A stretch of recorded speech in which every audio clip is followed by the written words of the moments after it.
your mouse mouth. Hey, hi, what's up, everybody? Welcome to Happy Jack's Actual Plays. This is an all-original adventure called What About Bob? Barbara. For the Mausritter RPG, written by Isaac Williams and published by Losing Games. And here is the gorgeous cover of that. Wow.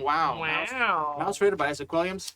We're big fans. Folks, welcome to episode 8. Oh my god. Can you believe How it? did we get here? Oh my goodness. I drove. I don't know how you got here. Wow. I've been here the flew. whole time. Folks, this is episode 8, and audience, this story is coming to a conclusion. We have this session tonight, and then we have 2 more. And altogether, this mini arc is going to be 10 episodes long. So we're feeling a lot of things. I'm definitely feeling a lot of emotions, and I'm very pumped and excited about where the story is going to end. And in Still fact, Roper, just so you guys in chat. I'm just gonna say it. Yeah. Oh, yeah. Not yeah. Hoper. It's okay. It's only 8. We're only 8 in. It's It's fine. okay. There's no reason it should have ever Lucky gotten 8. fixed after I know. we're just dealing with a little. Yours, you know what? Yeah, Everybody else is technical right, and that's what's team, important. No problem, folks. Anyways, so I'm sorry. thank you. So this is episode 8 of 10. We are going to be wrapping this story up pretty soon. Now, 8 episodes in, 8 sessions into this story. There's a lot going on. And listeners, audiences, this story is going to continue. There's more to this story. But our heroes are not going to be able to fix everything that's going wrong in this world. In fact, I think our heroes are going to try to do the most good with the time they have left. So in these next 3 sessions... All right, Tim, that's not ominous at all. All you can do with the time that is given to you. Wait, does that not sound optimistic? Yeah, let me just... Sounds like we're about to all die. Yeah. It sounds like we're Oh, about to all goodness. die. Sorry, I was feel born like in the every week Soviet I think Union. we're I have gonna a die. very bleak sense of what's about to I mean, this is a erasable character sheet for a reason. Sorry. That's what I'm saying. I'm sorry. That is the most Eastern European That's right. shit. I'm sorry, that is brilliant. You're just like, yes, Yeah. it's all bad. Yes? We're all going to die, Yeah. but let's be Yes. happy. Yes? More Well, vodka, folks- please? Okay, great. Yeah. So let's see what these heroes are able to accomplish in the next 3 episodes. So, audience, you're here for a journey that both these characters and these players are going to experience, and we'll see where this chapter 1 of the What About Bob's experience finishes. So, speaking of these glorious mousy heroes, these humans, as we've established, that is what happens when a human and a mouse come together and become their final form. Humans. Let's not get biological about it at all. Don't think about it. It's just called humans. One very Me- large mouse or a bunch of very Me small are humans. wonderful humans. I said, don't think about it. Folks, let's go around. This persistence, that's all I can think about now. Let's go around and introduce your characters. Remind our folks at home who you're playing, and also what NPC your character is currently thinking about. So think about that for a moment. There's a lot of NPCs we've met on this journey, and we're gonna be revisiting some greatest hits today. So who's on your character's mind? In no particular order. This is Well, I'm not all I'm control. thinking about is Jeremy Renner. Is that Of what we're course you talking were, about? yeah. Oh, I'm sorry. all What? right. Jump What? in, folks. Hi. Welcome to the stage, the Terry Gamble. Hi, everyone. Terry Gamble here. They, them. Playing Bob S-O-C-K-S, a.k.a. Bobby Sucks. He, him. And he's still in love with Jeremy Renner. It's, it was a moment. But a moment in the woods. Please. Can I kiss you?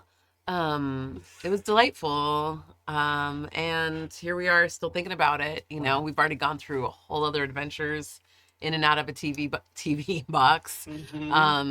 And, over the river and through the woods. So off to an owl's house, maybe? I don't know. Oh yeah. Owl House, great Owl show. House. Oh, yep, Big ups. Fantastic. That's Bobby S.C.K.S. thinking about Jeremy Renner. Yeah. Who wants to go next? Hey, everybody. I'm Bill Roper, he, him, and I'm playing Bob 303, also he, him, our broken little experimental mouse. who's some parts of him are dead, but he's not dead inside, because he's having some lovely, like, warm, like, friendship feelings. Is Bob 303 also from the Soviet Union? Yes. He's got that energy. Yes, yeah. He does not have joy. Joy has him, or something. I'm not sure what it is. It's some. I don't know what it is. But even though Bill is thinking about Jeremy Crawford, because come on, D&D, he knows about wizards. That's great. That's good. That's good. We got it. It's good. It's good. It's good. It's landed. But I think Bob, was that believable? Did you guys believe that? No. Nope. Okay, With that all right. context. All right. Anyway, so, but I saw it on stream. That funny. Thank you. And I'm funny. For the public Wow. record, but our tap's hilarious. Thank you. But 303 is Deep cuts. thinking about Steve, our Steve. Of course. Oh, That's who's on his mind. He wants him to be safe. think about our Steve, who's canonically Steve Harvey. Yeah. That's right. Oh, fantastic. Bob 303 got Steve Harvey on the mind. Lovely. Who's next? I'll go. All right. Hi everyone, I'm Kai. I use he, they, and she pronouns, and I am back playing Mr. Bob and Lure, who uses he, they pronouns. And they're thinking about Jeremy Allen White, and all the delicious rice, and how good of a kitchen he keeps. Thinking about him all the time. Yeah. Important. Arms, yes. The perfectly cut Not slightly t-shirt that was curly hair. actually Yep, the whole thing. Yeah. The tattoo. tailored for him. Yeah, perfect. Mhm. The Calvin Klein ad. Yeah. Sure.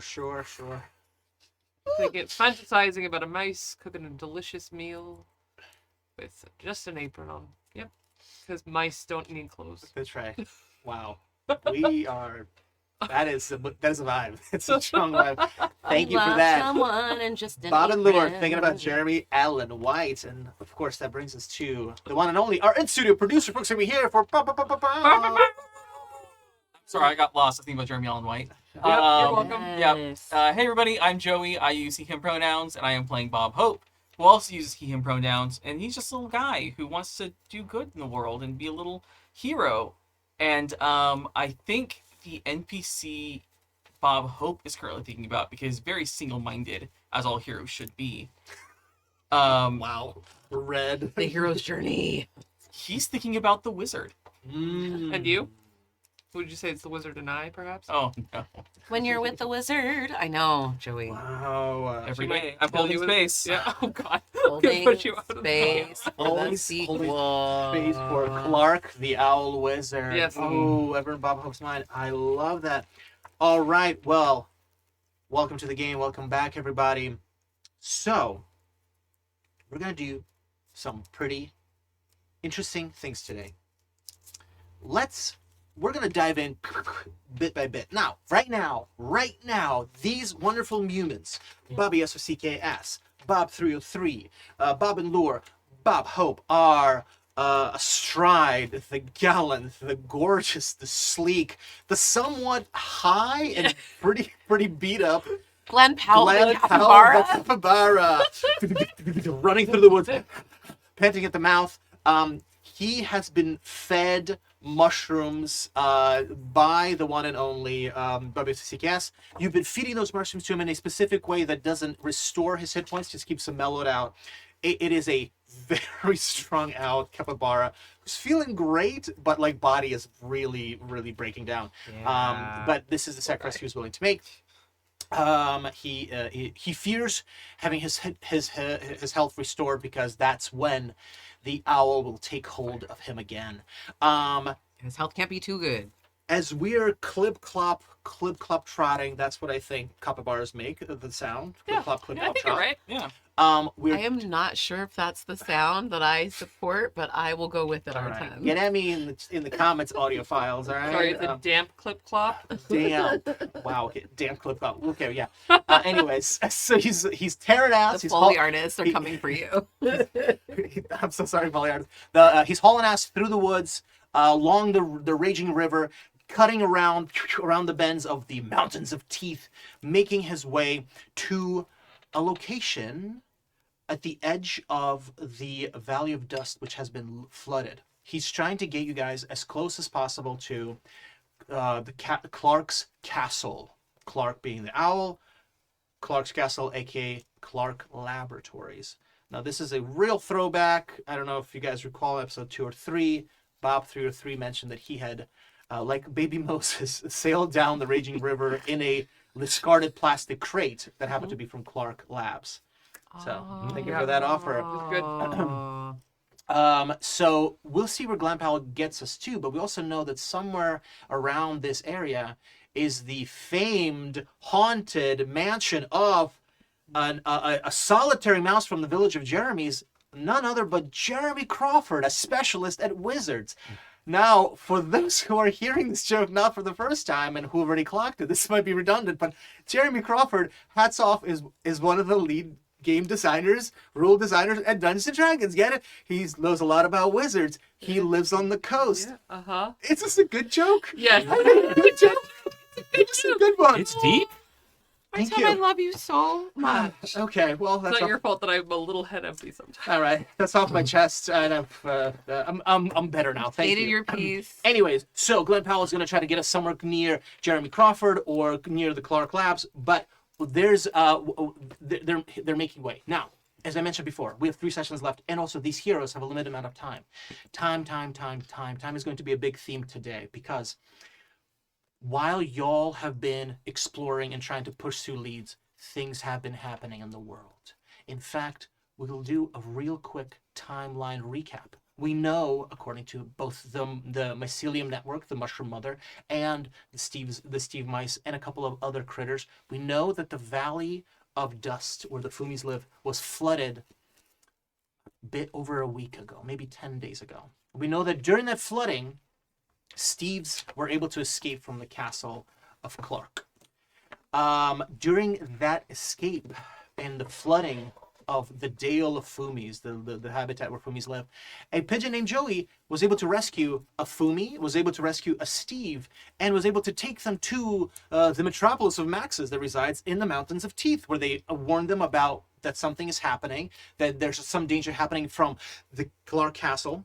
They picked up a Max, and now a Max, a Fumi, and a Steve, carried by Joey the Pigeon, went over to the village of Jeremy's along the Raging River, where they updated them, grabbed a Jeremy from there, and flew over. Jeremy, Fumi, Max, and a Steve flew over trying to warn the Delilah. So they made their way over to the Den of Delilahs, which is in the Whispering Hills, the same region where Bob Villa is. But we know that Joey the Pigeon, carrying all of these emissaries, got there too late. The Den of Delilahs was overwhelmed by the presence of a gargantuan beast, an ostrich, that was ridden by a bunch of opossums. Put that in your mind. They had absolutely trampled and destroyed the Den of Delilahs, and they also attacked Joey the Pigeon, wounding Joey the Pigeon fatally.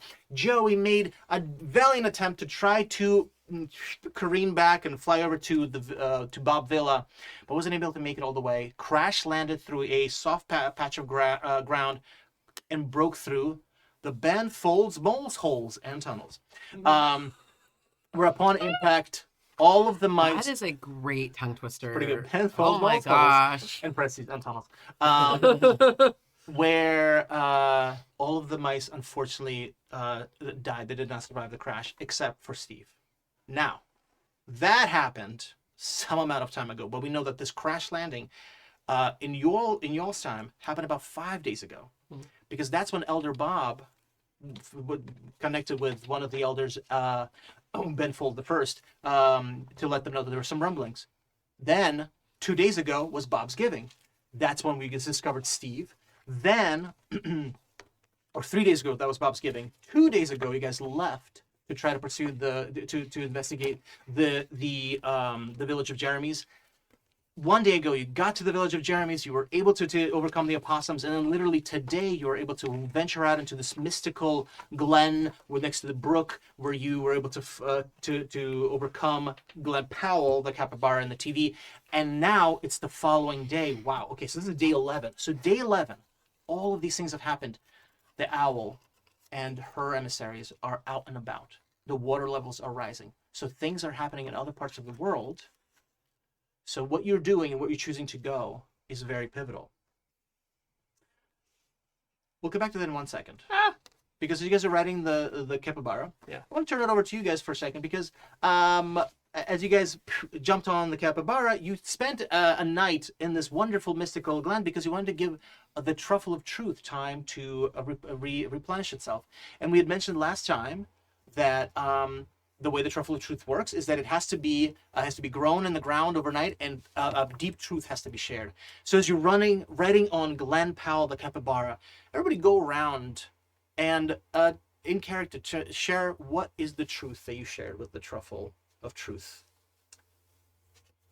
Who but these truth I think could be related also to the ones that we established, like remember we used like the list of like the kids on bikes things that truth we have with each other. So let's find out. Oh gosh. Yeah, what is something you revealed or confronted? I think Bob Hope told the truffle of truth that despite the brave face he's putting on, he's terrified. The what? Despite the brave face he's putting on, like He's terrified. he's scared that he may not come back home because nothing that has happened so far has happened like the stories he read about and was heard about. Like, you know, good always triumphs and good does everything right and comes home and it's great. Not has happened once. So it's like, maybe this isn't going to go the way I planned. And it's kind of finally came to terms with that. I love that. We earn a duck for that. For each truth, we're gonna get a duck. Wow, that really there's like a pin drop silence in the studio. Yeah. No, because that's a like, heavy hit, Joe. But I mean, his name is Hope, Joey and he's like, it's hopeless. So that's like also a heavy moment, I think, too, hearing that. The real hero's journey moment. Yeah. Right. But yeah, what happens next is, you know, what is courage after all? Do you have something on your mind for Bobby SCC Caster? I don't yet, but I can try to come make back. a yarn real quick. Okay, if you'd like, we can also come back. Anything on top of the mind of anybody else? Working on it. So for Bob 303, I think his truth is that he's realizing that he's truly an outsider, even though he felt like he's been part of the Bobs. Now he knows he's not part of the Bobs, and he's, I guess, a Steve, but he's not a Steve because he left, and now he knows he's left people behind, and then the people left him, right? Because like 301 and 302 were still in the dark place. Yeah. Which he's kind of now believing is somewhere in the lab, maybe, or in the Wizard's Tower. And then the other Steves all left, but he wasn't with them. So he's alone, even though he's around people. I think that's his truth. Is that he goes alone? Yeah. Yeah. That's a feeling for sure. Mm-hmm. Dang, you guys. Yeah. Oof, The truffle is doing its thing. Truffle's Y'all. Listen. Okay, We are- little truffle. We're building to a pretty dramatic grand finale. So this is these are The some moment. feelings. This is the moment. Grab the brass ring. Did you guys ever do that musical thing? Oh, no. yeah. I had a director in college who was like, "In the grab Yeah. the brass ring," and I was like, "What?" Yep. But I love With it. you. So with feeling alone, and it also sounds that there's kind of almost a questioning of your purpose. Yeah. Who are you? And then Yeah. if you're Yeah. not sure who you are, then If I'm not really Bob's and I'm not really Steve's, maybe, but I am, but I'm not. Like, what? Who am I? What am I? yeah. Who am I anyway? Let's shift to someone else who's cooked something up. Halfway there. What? You're terrified? I'm What? halfway there. Okay. Cooking. Let them cook. Yeah, good. Sure. Okay, so Bob Esosikias takes the little truffle and I was like, is scared that they have no more good ideas. No. Real life. No, I think he also is worried that they're not going to make it back, but also I think feels the weight of like all of like humanity upon them, and it's incumbent upon them to make this work. And so, you know, I'm taking stock of all the little mushrooms I have in hand, hopeful that there's more stuff there, because I feel like as we've gone on this journey, we're going to need something when we get there. I want to make sure everybody makes it back safely and okay. So I'm like literally double, triple checking I probably have my little guide. I imagine I have like a little, you know, the little book of shrooms. Of like what can be, you know, what could be the ultimate cocktail to help bring everybody back once we're coming back. Yeah. And that seems like that's important to make sure everyone comes back in this group. Yeah. Not just this group, but like everything. I want to make sure that we're like the big picture of like humanity, you know? Yeah. Wow. We're here for humanity. We need to save humanity. Down here is our time. Okay. We see those dreams. Can everyone make it back home? Yeah. And Bob and Lore? Bob and Lore starts by laying on the ground next to the truffle. And you know when mice lay out, they can get really flat. And it's very like cartoon pancakey looking. So he's like fully laying on the ground. The first thing he says is, "Water's wet." It is true. It's not helpful. Great.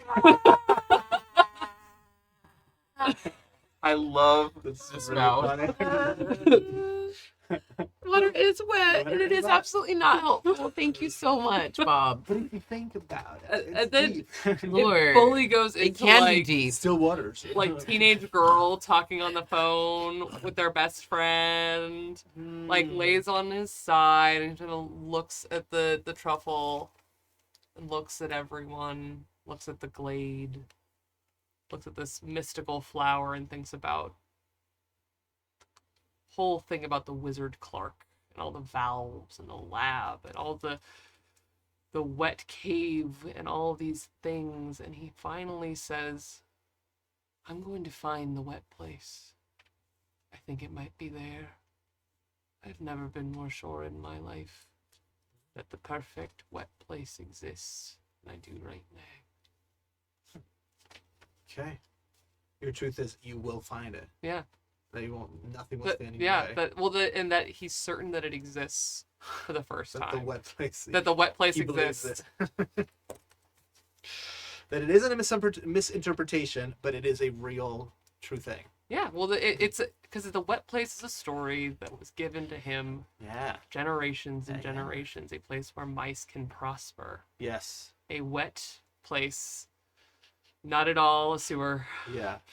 where mice can prosper. And the story of the stones really made him think, maybe that's the wet place. And then he heard Yeah. about the valves, and he thought, maybe that's The wet the place. story of the Steve's dropping Yes. stones every year, right?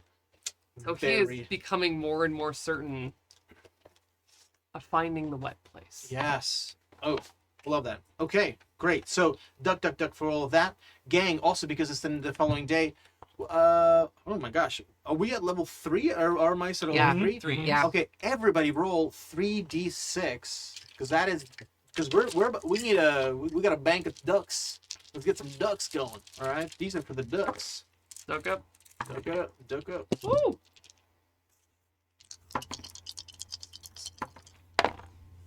And I do believe this is going to be our last duck roll for the rest of the session. Oh for the my game. God. So, just Roll so we good. know. Yep. 3d6 was 10. Damn. Nice. Hey, yeah. And that doesn't mean that you can't earn ducks other ways. Sure. Obviously, we find interesting ways to play with that. 10 ducks from Bob Hope.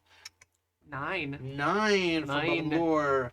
Bob is it again? 9. 9. 10. 10. Hell Oh! yeah! Very average yeah. roll. Come Very on, good. see, An average. average solid roll. Yeah, yeah, Okay. yeah. So that gives us 18, 20, 38. Wow, 38 plus the 4 you just earned from the Truffle of Truth. We're at 42 ducks, gang. Listen, y'all can make a lot That's of the answer. shit happen. Yeah, we have the answer now. We have the answer. We solved your That's right. wizard puzzle. Yes, 42. And don't forget towel. Oh, yeah.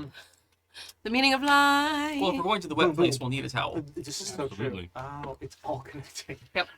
All right. So, gang, this is gonna be a bit trippy. All right. Love it. Here's what we're gonna do the first part of the session. Audience, here's what we're gonna be doing today. We're traveling, right? So we're gonna do a fast travel, and we're gonna narrate what's happening during the travel. Each one of you is going to do a roll to see what you discover. Then, each one of you is going to do a fate roll. Things are not going great in the lands of the Fairwilds.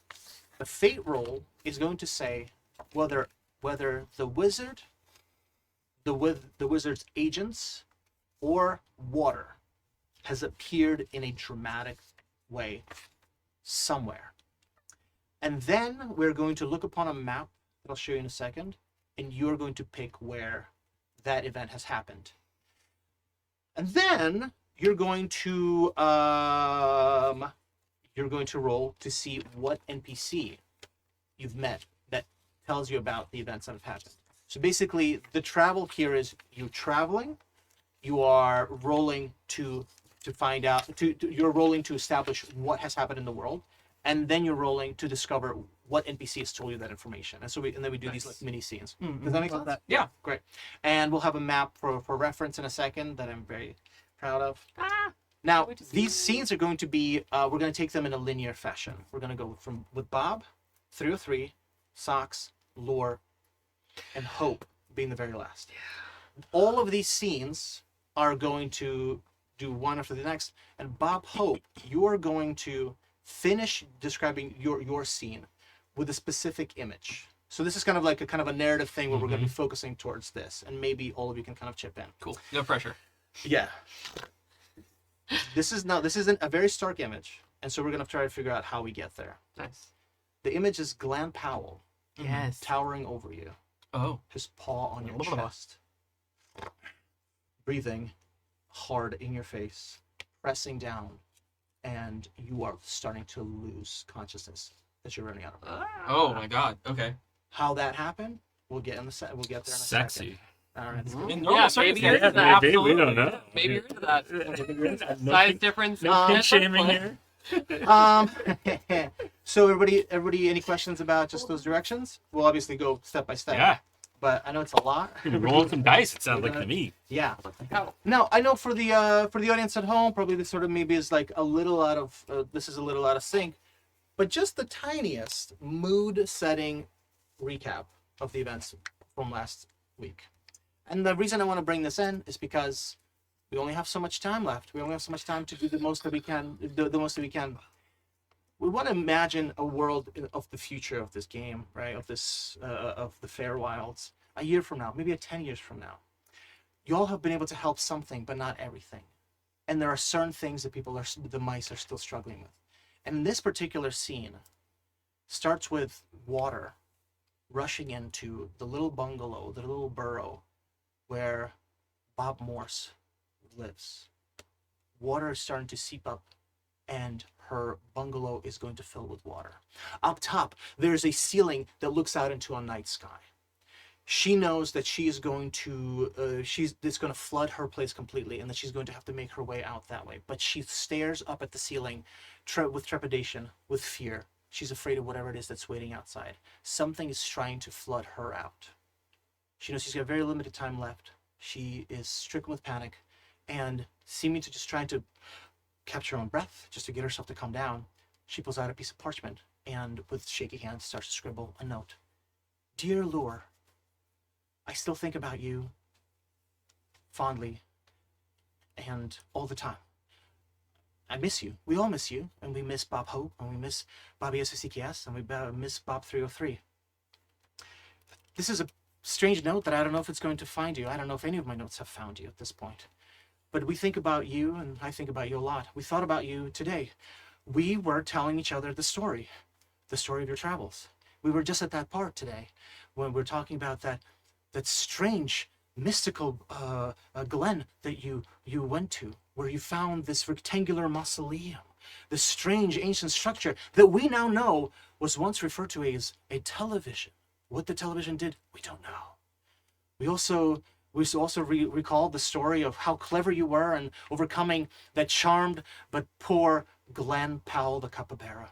How clever that was of you to trap him and to smoke him out and to turn him back to your side, to rid him of the enchantment. Oh, that moment added so much hope into our lives. And as it always does. And how clever you were. That Bob 303 was able to talk to the brook and the waterfall and to the flower, and that you were able to meet the Steves. This is one of our favorite moments in the stories of your adventures. It gives us a lot of hope. It always does. We know that you tried, and we know that things could have gone differently. We know now that there are a lot of things that should have gone differently, and yet I hope that this letter will find you somehow, that even though things should have gone differently, that you're still okay. I know it's been very long, even in mouse years, certainly. And she starts to kind of trail off, not sure how to really finish her thoughts. She's just writing this to kind of calm herself down. And the water has now flooded in. She's sitting on top of her basket that sort of like starts to lift up as she bobs up. Oh no. She looks up to the sky and seemingly to almost like in some way to try to calm herself down, she sings an old song. Oh. Ooh, I wanna dance with somebody. I wanna feel the heat with somebody. Oh, I wanna dance with somebody. And something covers the light at the top of her bungalow. And we flash forward to the present. This is the world of the future, and something is not right. So them's the stakes. All right. I wanted to set that mood because we have a map here. That's right. It's section A, and I thought I would find So big. the I'm so biggest map excited. possible. How do we like this? It's mouse size. This is a map of the Fairwilds that we're gonna pass around. Whoa. I thought it was. I'm completely not on camera. I thought it was fitting that with this game, as we started out, building the world together, naming the communities, talking about what lives there. I gave you some prompts. You gave some prompts back. I've done a lot of world building games, but I've never done a world ending in games. And today's travel is about destroying parts of this map. So we're gonna start with. Well, good. We're gonna Brilliant. get to spend much time with it first before we. Love This Tear thing's it apart amazing. before we tear it I apart. love Wow. It wow, is- wow. Oh, it's shaped like an owl. Yeah. It's up, yeah. It's Owl for the head. viewers at home. There are some interesting details on this map. The map features some very Not showing up great on camera. yeah. But, It's all the mic. pencil. The mic. Microphone. Well, of course, this Microphone. map is supposed to be. It was supposed to symbolize that piece of very, very hard leather Yeah, right. that Bob Hope Yeah. has. that Great. rocks. And Bob Hope, I don't know, looks at it under the moonlight. He'd be able to see all the veins where the tunnels, the moles, the Benfolds moles tunnels that run through. And this map, we have all the locations that I mentioned up top. The Valley of Dust that is now flooded, the Mountains of Teeth, the Raging River, and of course the Whispering Hills. As you can see, the map is also segmented into 6 big squares. You're welcome to roll a d6 to figure out a location, but I'm also happy with you pointing to locations. So it's up to you how you want to do things. Wow, this is a lot. Let's get into it. Let's get traveling. Typical travel to the edge of the valley would have probably taken you guys at least 2.5 days, but you're astride Glen Powell the capybara, the most capable capybara there is. A capable capybara. So it's just over a day, and you're going to see a few things. So we're going to do it the way we've done it before. Bob through 3. Mhm. Please roll to discover what. So we're along the river, through the woods. Roll me a d20 to figure out what terrain. 15. What this terrain looks like. 15. 15. 15 along the river. It's a single. Ooh, okay. We love it. Okay. Along the river, moving through the forest, you travel across an overgrown ruin. Mm. Now, as you're traveling, roll a 1d6. 2. On a 2, the agents of the owl have appeared and devastated an area of the map. Please pick the area of the map that has been devastated. As you can see, the segment in 6 different sections. You get to pick one. I'm gonna let fate decide. So, because there's 6 squares, so it's 1, 2, 3, 4, 5, 6. Upper left is 1, lower right is 6. Whoops, get back in the Wild dice. 1. Oh no, the haunted castle of Jeremy Crawford, the Vale of Fumies. Yeah. Yeah. Okay. Along the over by the mountains and along the Dale of Fumies. All right. The teeth. Yeah. The like the upper left quadrant of the Valley of Dust, Okay. across the mountains. Mountain of of Teeth. Tea. Yeah. All right. Bob 33. Take us a little bit further. What have they done? Am I making that up, or is there a table? Well, well, I can have you roll, but I'm also opening up the thing for you to make it up. And let me look at the enemies list.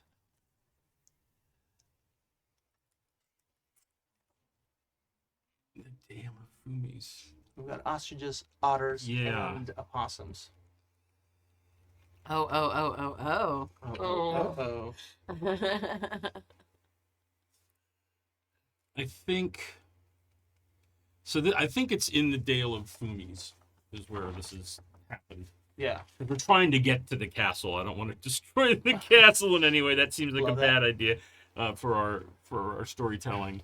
So I think in the Dale of Fumies,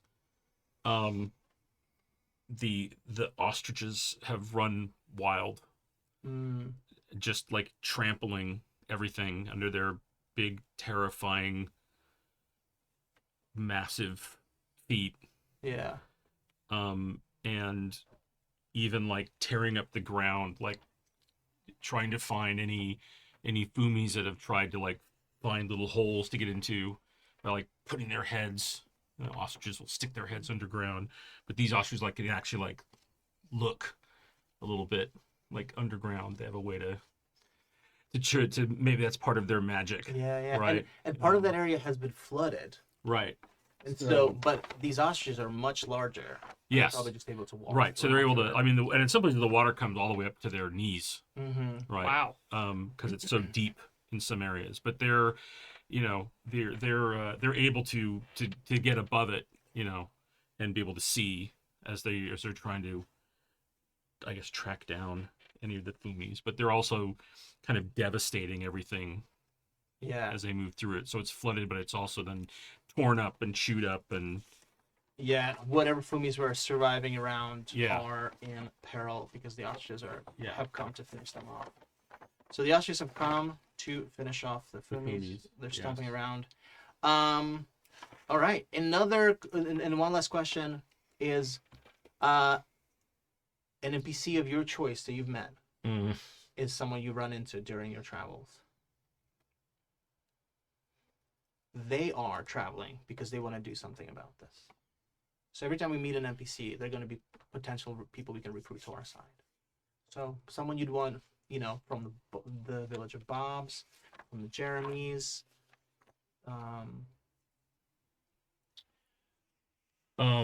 Is it have to be someone we've met, or is it be someone we've talked about? It could be someone we talked about. 300. The mouse The 300. mouse that got away. That 301 and 3 didn't know where it was in my dream Yeah. is out here. Yeah. Oh, fantastic. Okay.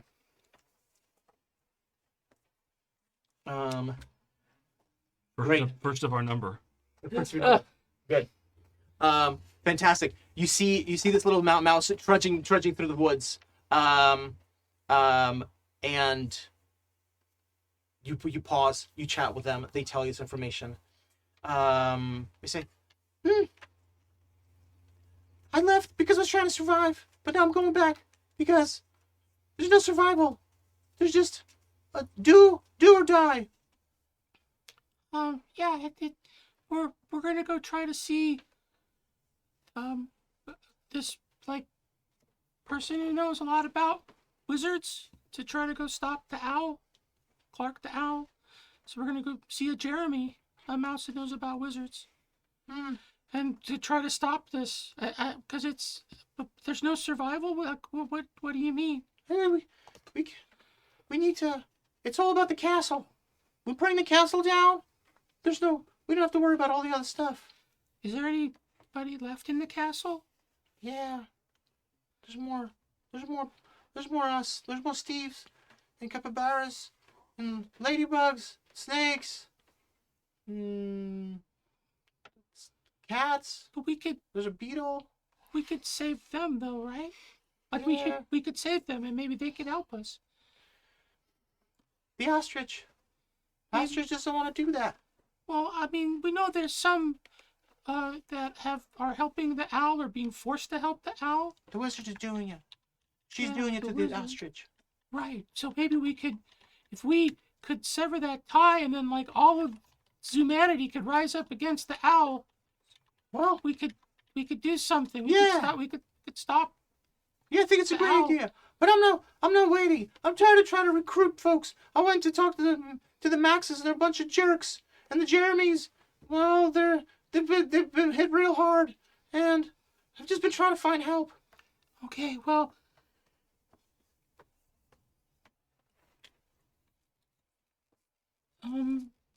Take this.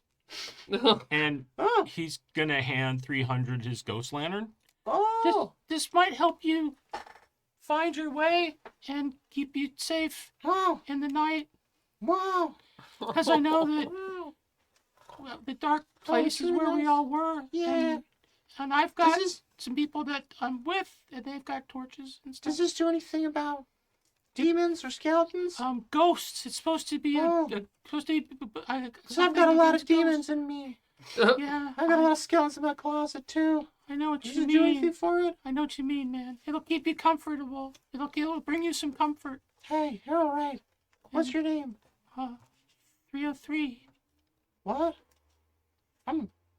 You're 303. I'm 300. What?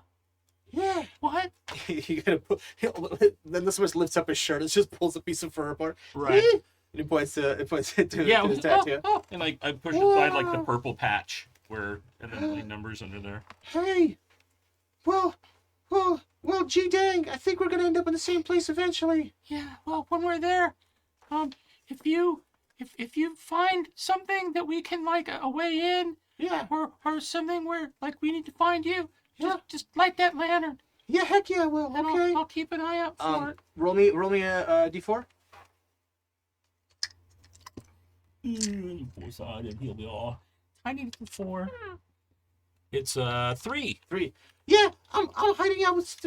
I've got 3 other Steves with me. They're kind of tucked away in a nook. I'm gonna grab them. Hey, if we see you again, you can count on our help. Okay. Yeah, Yeah. Us too. That's it. It's time to make a stand. We'll be able to break away from her. She's never gonna have a hold on us again. No, Yeah. no way. Yeah. Yeah, get 'em! Yeah. Yeah. And with Okay. with reinvigorated courage, he wipes at you as he brushes away. Bye. All right, hey gang, a round of applause for Bill Roper jumping in, just getting into it. That's a heavy load there. I So knew he could do it. we knew you could do it. Thank you, Bill. I really He's appreciate capable you of jumping in. So Terry, kind of based on that model. Oh my God, yes. We're gonna roll for a terrain where you guys come across. Great. Feel free to use the terrain. 18. 18. So I think we're still traveling through forest. As you travel, Glenn Powell, tongue lolling. Oh man. Yes, oh, Glenn lovely, Powell. fresh. Oh, the forest is so beautiful. Zigzagging. Whoa, Glenn Powell. Whoa. Whoa. You run through a sunken hollow. Ooh. Is it sleepy? You betcha. You better believe it's a sleepy hollow. As Glenn Powell makes his way through this I hope we sunken don't lose our heads hollow. through here. Okay.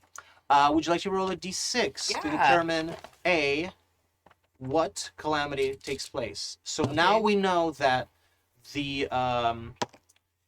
area near the Dale of Fumis has been trampled by the ostriches, and that the ostriches, as far as we know, could be in that area right now. That's what no. we're gonna left off with. You rolled a 3. Yeah. A 3 means that water has risen and possibly flooded another area. Oh no. Do you want to pick it on the map, or do you want to just do you want to roll for it? I'll roll for it. Okay. And Everyone's Bill, you being so remember the brave. sequence of events? 1, 2, 3, 4, 5, 6. 1, 2, 3. Left, upper left is 1, lower 1, right 2, is 6. 3, 4, 5, 6. Okay, I'm with all right. you. Yeah. So Terry's gonna. You want to roll? Terry's gonna roll a d6 to find 3. 3. So middle left. That one, yeah. I believe that is the forested area where the Jeremys reside. Fairwild and we're the Jeremy village of the Oh, Jeremys. Water rises. The village of the. I the have a note Jeremys that might have says flooded. was showing. They literally just showed this to me. Hi, Jeremy Renner, love of my life. Well, who lets you know that that area has flooded? It's your call. Jeremy's gonna come find Is me. it Jeremy that's gonna come Yeah. find you? And he's Amazing. like all wet, like Oh my god. like and going through it. Yeah. Fantastic. So, the area has been flooded. Yeah. Do we want to add to that, or do you want to just cut right to the scene with Jeremy Renner? We're gonna go to the scene with Oh, Jeremy we're gonna Renner go to if the scene that's with Jeremy okay. Renner. Fantastic. Just so you Um, know. No, do your Little- scene. Here, sorry, I'm just moving it so you have better light. Maybe I don't know. So as the capybara is kind of making their way through this sunken hollow, Yeah. Glenn Powell, are you okay? poof, I'm doing so good. Okay, I just can't check it feel on. my feet. Are we flying? What are Okay, we you're doing great. Okay, good. Okay, great.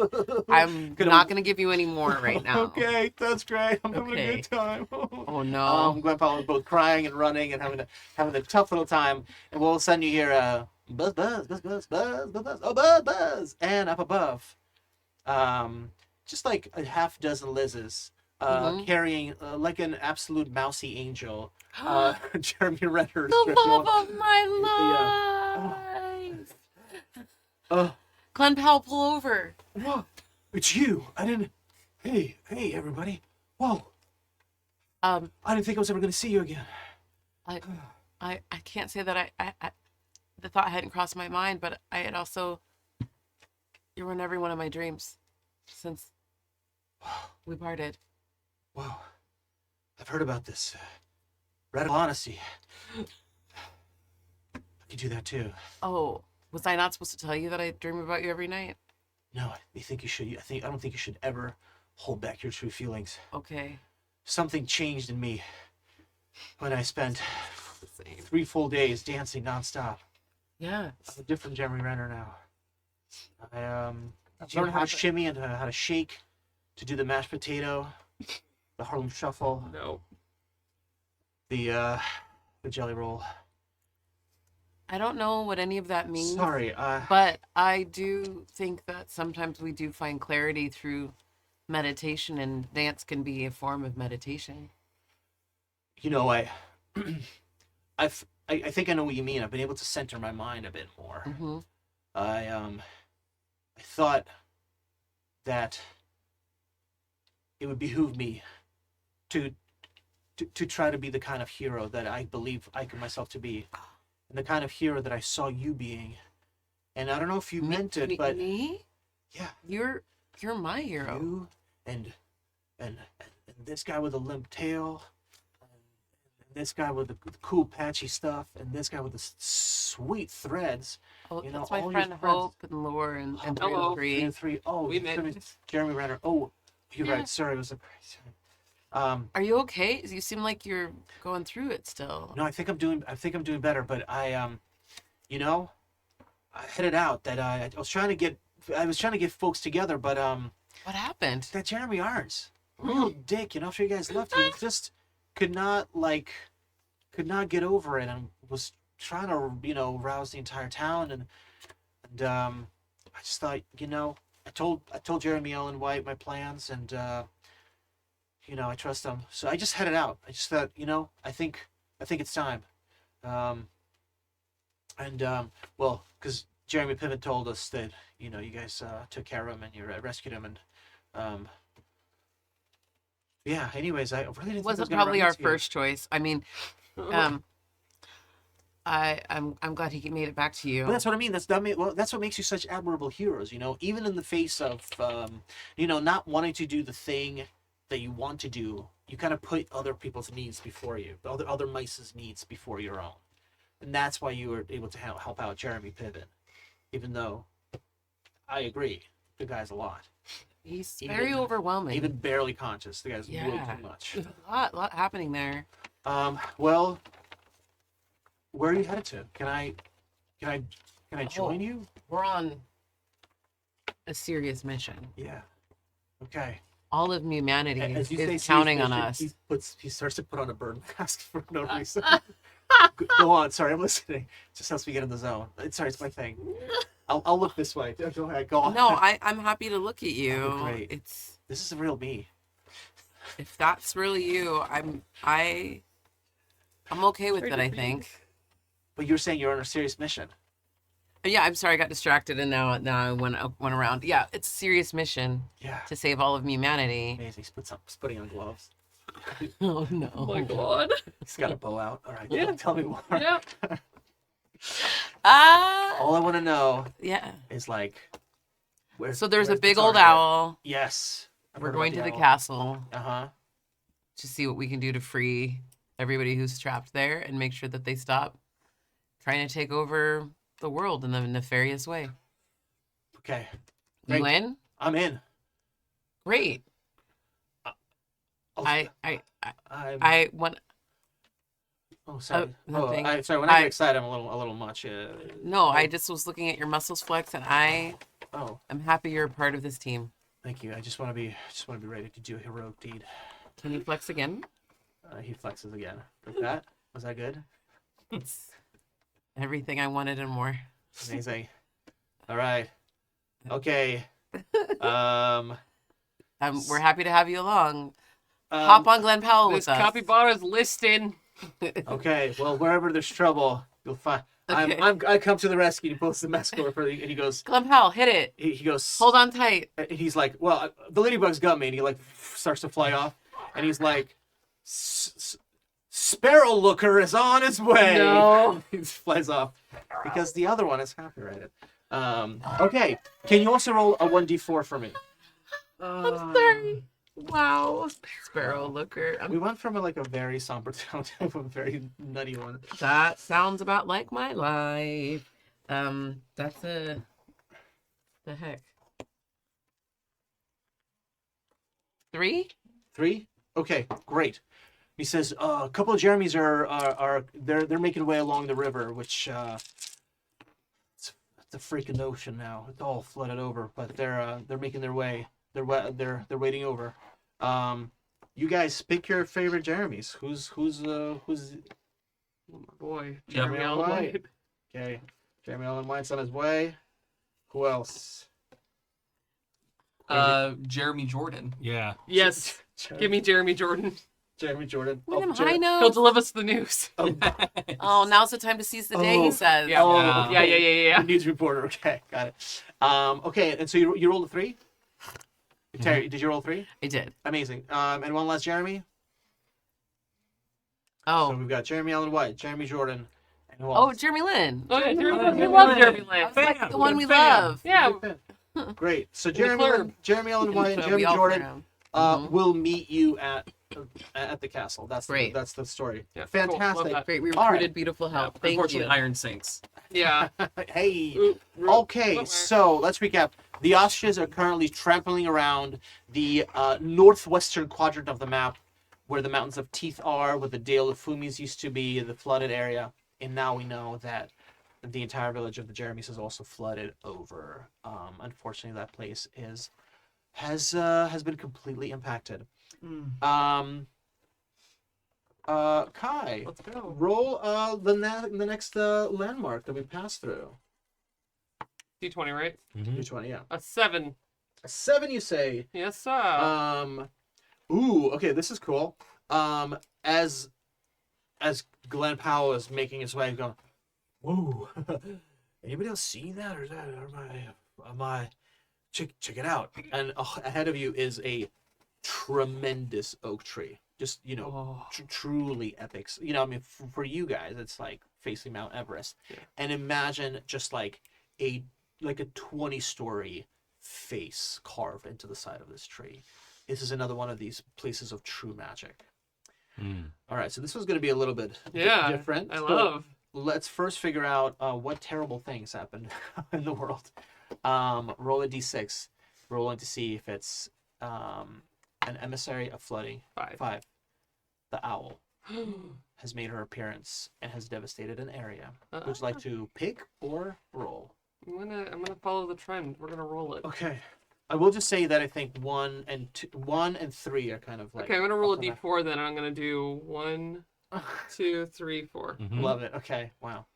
We are running out of real estate, folks. The map is That's not being gonna demolitioned.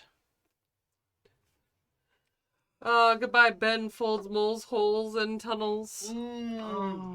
Yes. Okay. The region of the Whispering Hills, where the sweet little Ben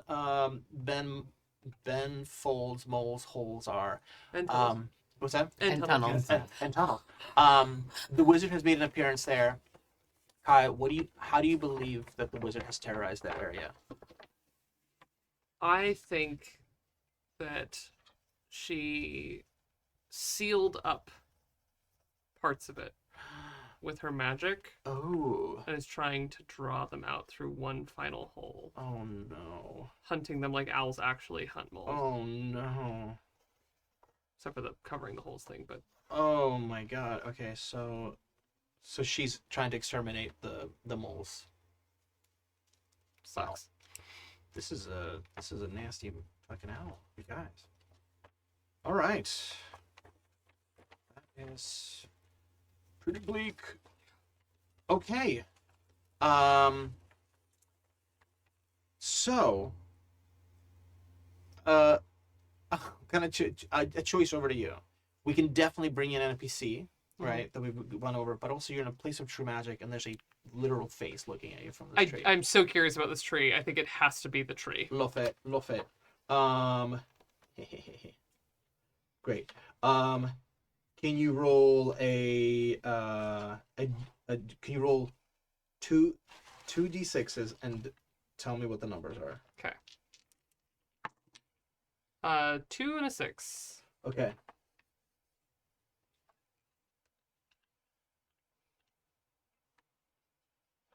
Ooh, perfect. Okay. Great. This massive maw. What creature is on this tree? What do we think? Is it I think a fox. fox? A grin kind of spreads across this tree and it opens up. Ooh. Oh. Hello. Hello. How is everybody doing? Things are bad. Yes. You're a tree. Yes, I've just. Oh, you're very small. I'm a mouse. You're Hello. so small. Oh. Oh. Hustling. Truly, Make me feel very trim. are you friends with the moles named Ben Folds? Well, yes. Yes. Well, bad news. Bad news. I've been trying to find a cure for a magical malady that has been plaguing me, plaguing the trees around here, plaguing the magic in this area. Oh.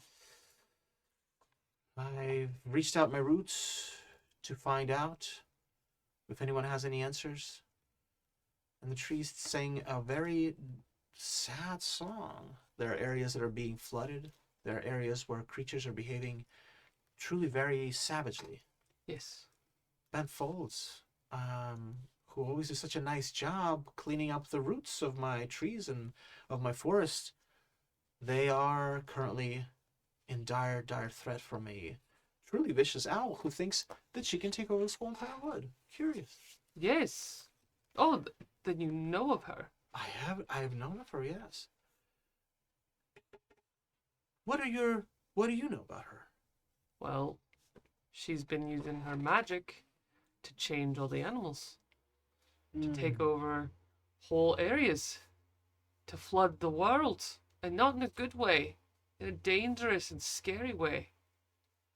And she's doing magic in a castle with a bunch of water and making people drop rocks in holes. Do you know that this owl is much older than an owl should be?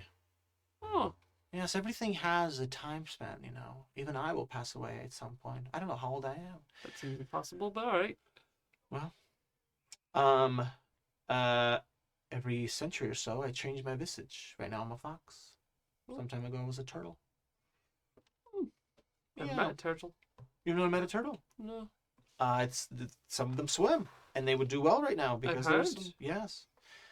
I wish to show you a piece of the owl's truth. Oh. I think she perhaps has forgotten herself and needs help. Yes, I'd love that. Now, I can give this to you, but I need a thing of magic to make that work. Thing of magic. Yes, I desperately want to share this with you, because I do feel it would be a pity to see so many denizens of this forest become forgotten. Thing of magic. How magic do you need? Something curious, something strange. Does any one of you have anything strange and curious? Anything that perhaps boggles the mind, or something you can? Love a You want magical something thought. strange and curious? Yeah. What do you Bob got? 3 or 3 nudges over the water lily. Ooh, okay. microphone, like, You could use that Okay. if you want. Don't drop Mhm. it. Okay. I You got could use that. Well, and he kind of holds it up, kind of afraid of it. Uh-huh. Holds it specifically sideways to like not speak into it. Hmm. There's this. Ah, okay.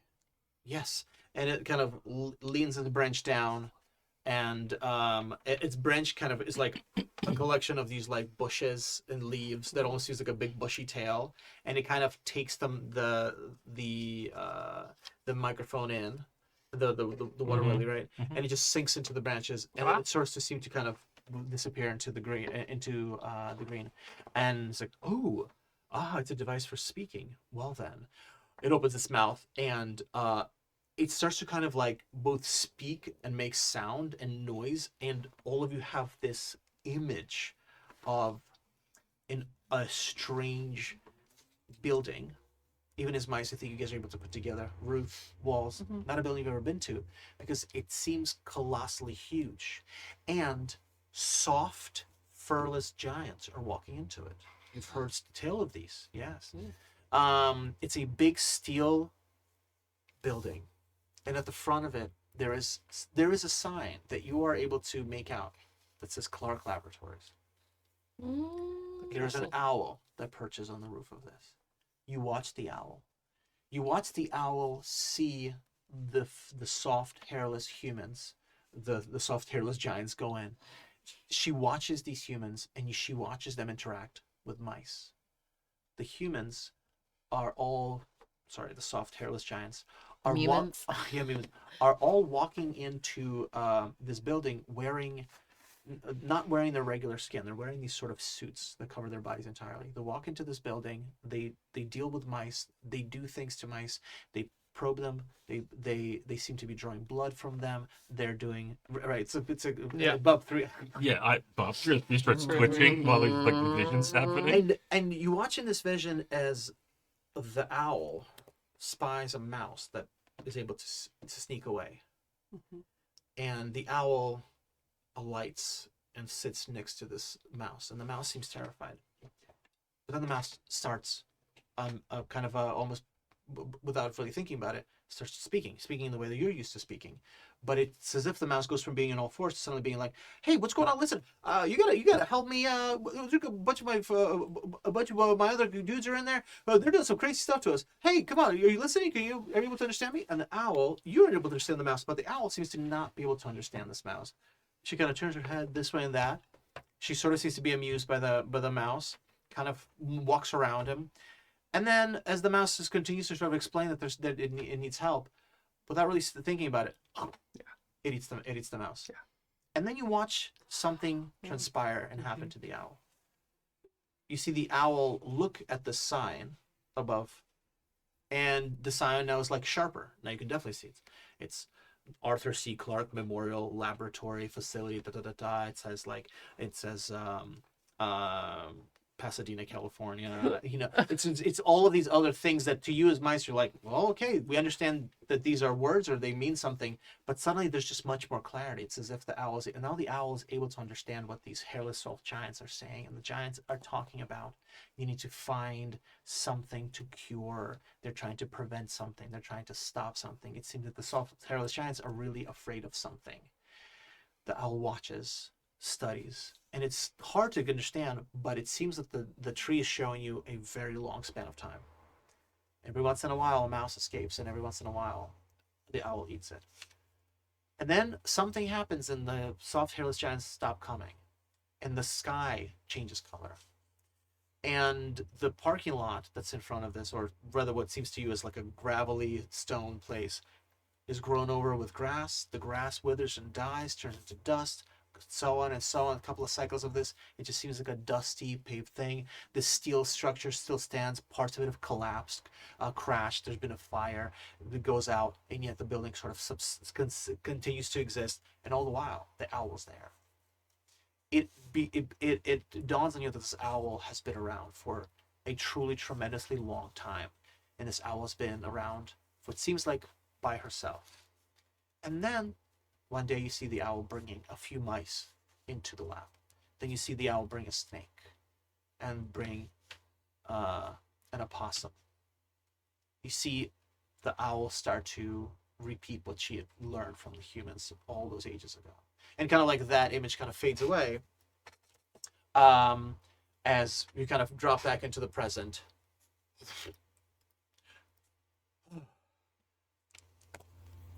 Does that track? Does that make any sense to you at all? That was so many things. Yes.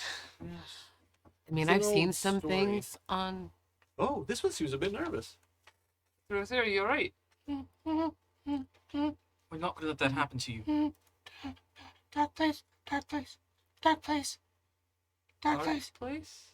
It's the dark place.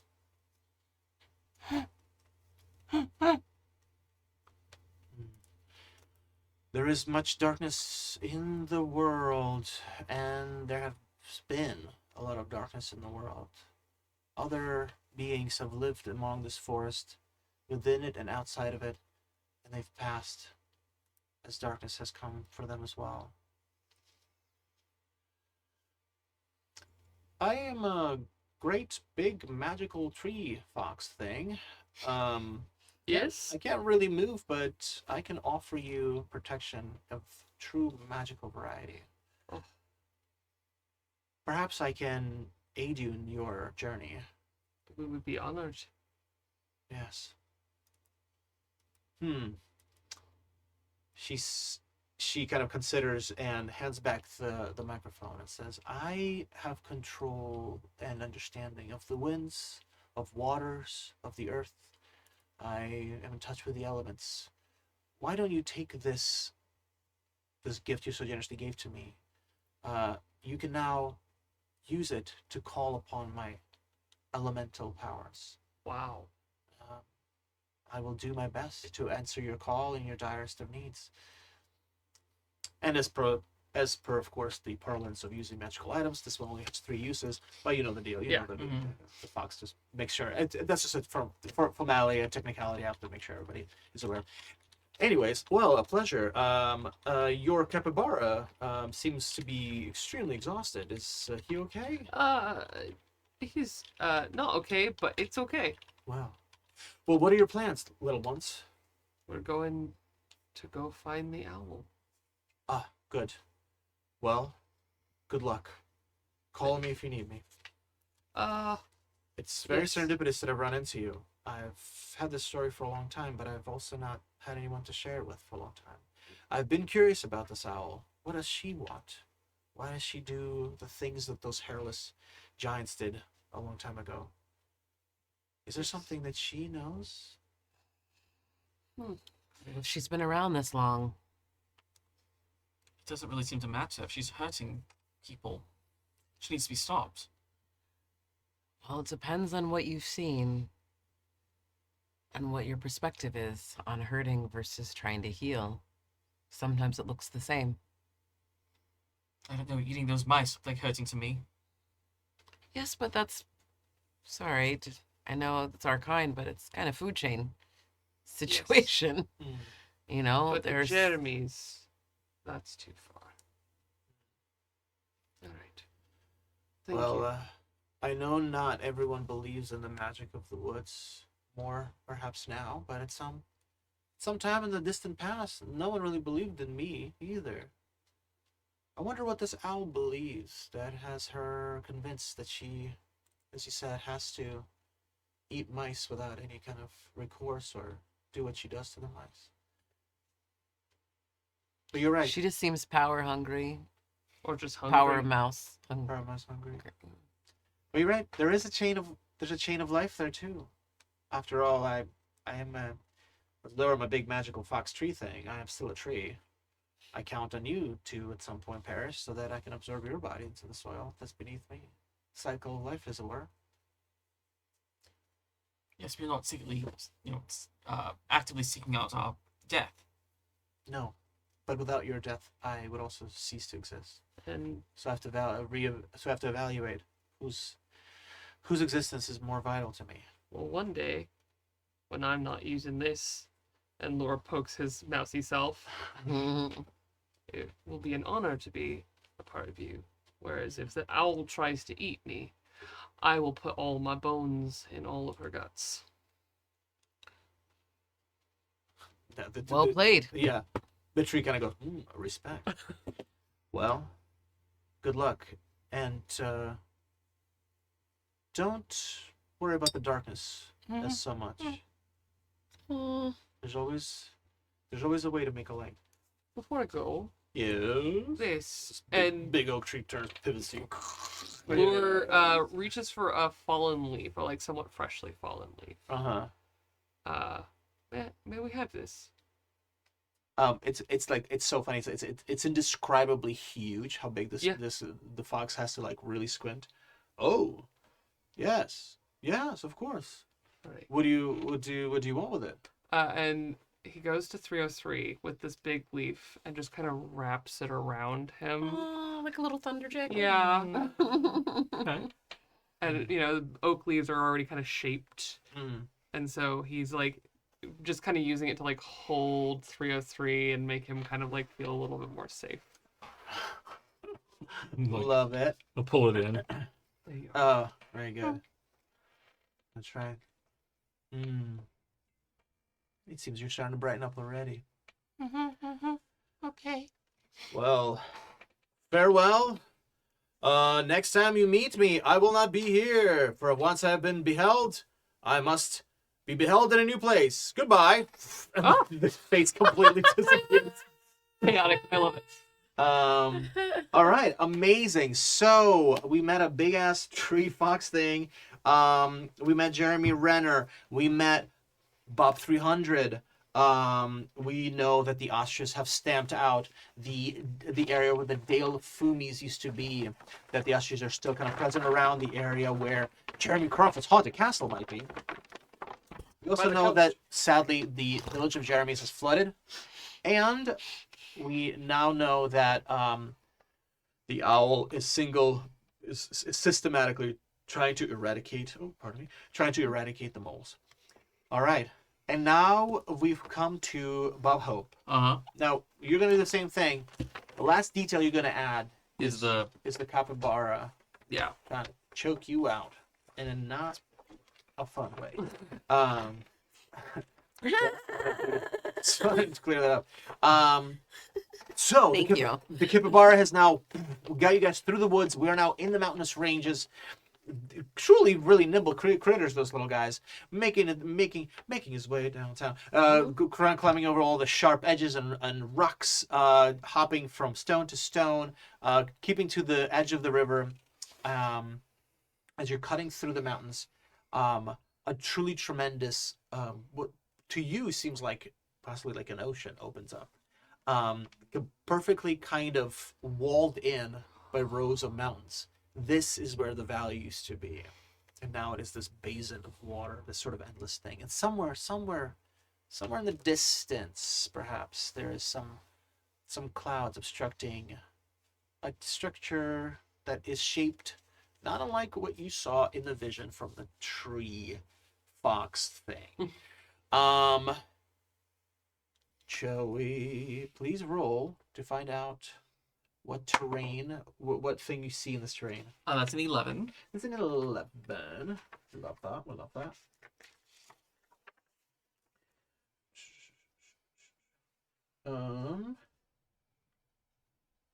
Perfect. You are crossing a bunch of rocky rapids. There's a few places where the water has just breached some of the lower peaks of the mountains of Teeth, creating these bursting white rapids and these sharp jagged edges. And whoa, hey, oh, slippery when wet. I don't know why I said that. I don't know what that means. Gang, I'm doing rough. Starts to like kind of hiccup. Glenn Powell's desperately trying to make his way through the rocky rapids. As he's moving along, roll to find out what has happened. It's a D6? Yes. Well, we've now eliminated 3 areas. Okay. You can do D6 and half it. Hey, there you go. Okay. Hey, how about we get in the fray? You guys just love tossing them dice. That is a 3. So it'll be 2. Puts us in the Metropolis of Maxes. Ooh, Rip. Metropolis of Maxes, and let's roll to see what sort of calamity has happened there. Oh. It's a 1, baby. A 1 means the emissaries of the owl have appeared. Do you want to take it a little bit further? Which emissaries do you think have appeared there? I think it's the otters, because we haven't seen a lot from them yet, and that's because they're all the way up there causing dog. mischief. And Yeah, dog. They are in with the. You ought to believe it. Oh, Terry. I'm sorry, it was in my head, and I. You were so close to. Oh, You almost didn't say it. I know. I struggled. my otter. Oh, Just up there with their Worse. jug band. Gang, let's try to love each other. You know? no. Oh! Yikes. Okay, so the I'm otters. sorry, I clammed up a little bit. Utterly Tell ridiculous. us, how have the otters devastated that area? I'm trying to remember what happened with the Maxes last. We know that the Maxes are aware that the Mhm. owl's up and about, but 1, 2, 3, several things have happened. There's Right. flooding now with the Jeremys, means water levels have risen. Parts of the mountains on the west side have now been covered over in water. Literally just happened in the last this quick passing. So we just know there's way more water. And up until now, all we know about the Maxes is they're, as per Terry's pitch way ago, they're maximalists. They do Yes. everything to the max. Call I back. love that. And And they're generally kind of like jerks. they're kind of like annoying. Yeah, annoying. For some reason, the scuttlebutt is that they're Right. just kind of annoying. They seem to be kind of jerks. So I think what the otters have done at the Maxes is kind of brokered a deal of neutrality. Oh. Oh. Chaos. Chaos. Like, I think they have like gone there and like, no, we're here on behalf of the owl who's trying to do things good, and here are some gifts. All you have to do is just keep to yourself. We're not gonna worry about you. We have to worry about everything else happening around here. But you're great. I think you guys are fantastic. There's gonna be so much land. Wow. Too real. Yeah. Wait, and Oh, I know. So this is the Maxes dealing with the otters, or the other way around? The otters dealing with the Maxes. So the otters are like offering all these things as long as they're basically keeping the Maxes busy Yeah. and like distracting them and like, oh no, you're fine, you're great. The wizard is great and Right. You don't have to fight against. You just be out of the fight. Yeah. Yeah. The Yeah. wizard's not Yeah, interested in yeah. you. Oh, my Exactly. God. It's so high. It's so high up in the. What a climb. What a schlep. Yeah. it's giving very bread and circuses, very Uh-huh. Mm-hmm.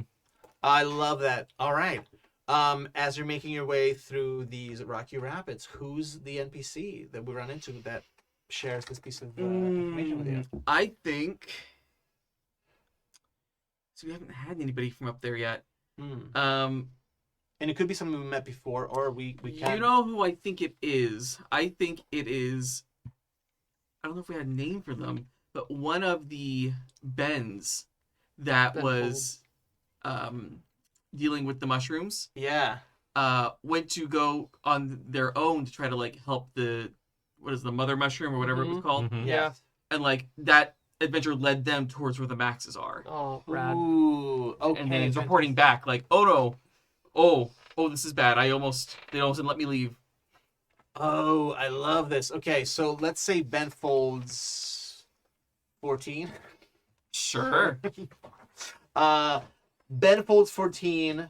As you're making a ruckus, you see that there's a little a cave. Not even a cave, just like a hole underneath a couple of rocks that's been dug through, and you hear a the unmistakable ruckus of mice. Is that a Ben? Hey, Bob! Ben? Bob! Oh, it's so Hi. good to see you. I'm so happy to see you. I've heard Oh, what happened. I've been digging for a long time. There's water everywhere. I have to dig so deep to get around. Yes, I'm so glad you're safe. Oh my god. I just got back from the Maxes. And he kind of gives you the lowdown of the stuff that he's heard. Can you believe that? And so the Maxes are like relaxing in their palatial estates, their houses on giant columns, and they're enjoying their games. They're just having a good time. They don't want to do anything about this. I mean, we can blame them. I mean, they've got all the, I don't know, they've got all the pleasures around them. They don't need to worry about going outside. I didn't want to believe it, but they are grand fools. To the max. Truly. Wow, what are you doing? Well, we're going to stop the wizard. How? We don't know yet.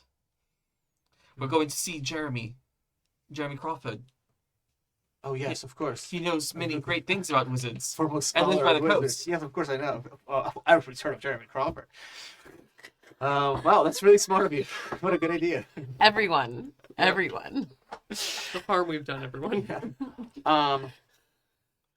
Well, I don't know much about the wizards. He knows a ton about wizards. Jeremy Crawford's the guy for wizards, but I don't know if it's even worth it to go back and warn folks. I just feel like no matter where I'm going, I'm just running into water. You haven't heard. What's that? Heard about what? He like sniffs the air with his weird The nose. the wizard attacked the Bens.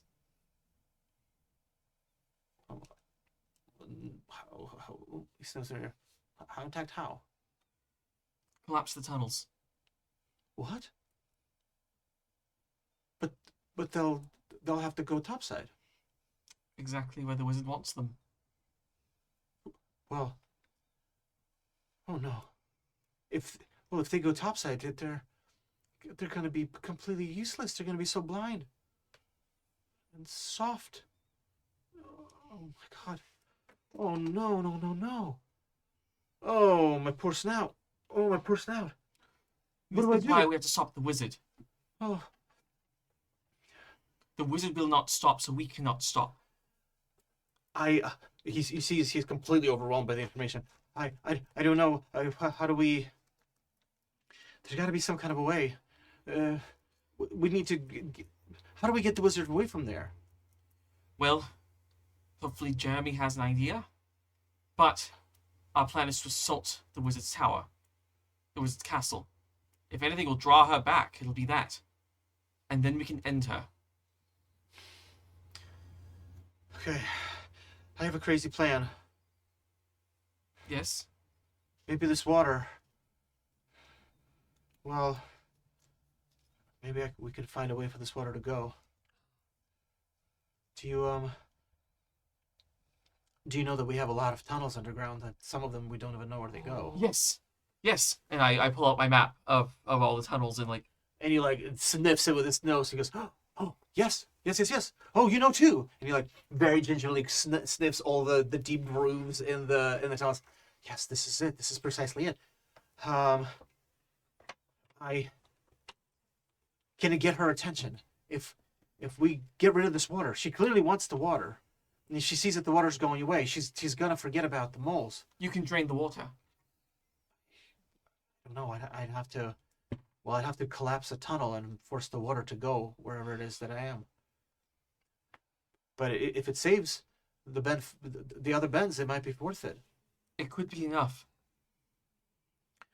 Well, I'm just one little bend. One small creature can do a mighty bit of good. Okay. Maybe. Is there something that could make could dig this quicker than just me? Is there something that could make a bigger hole?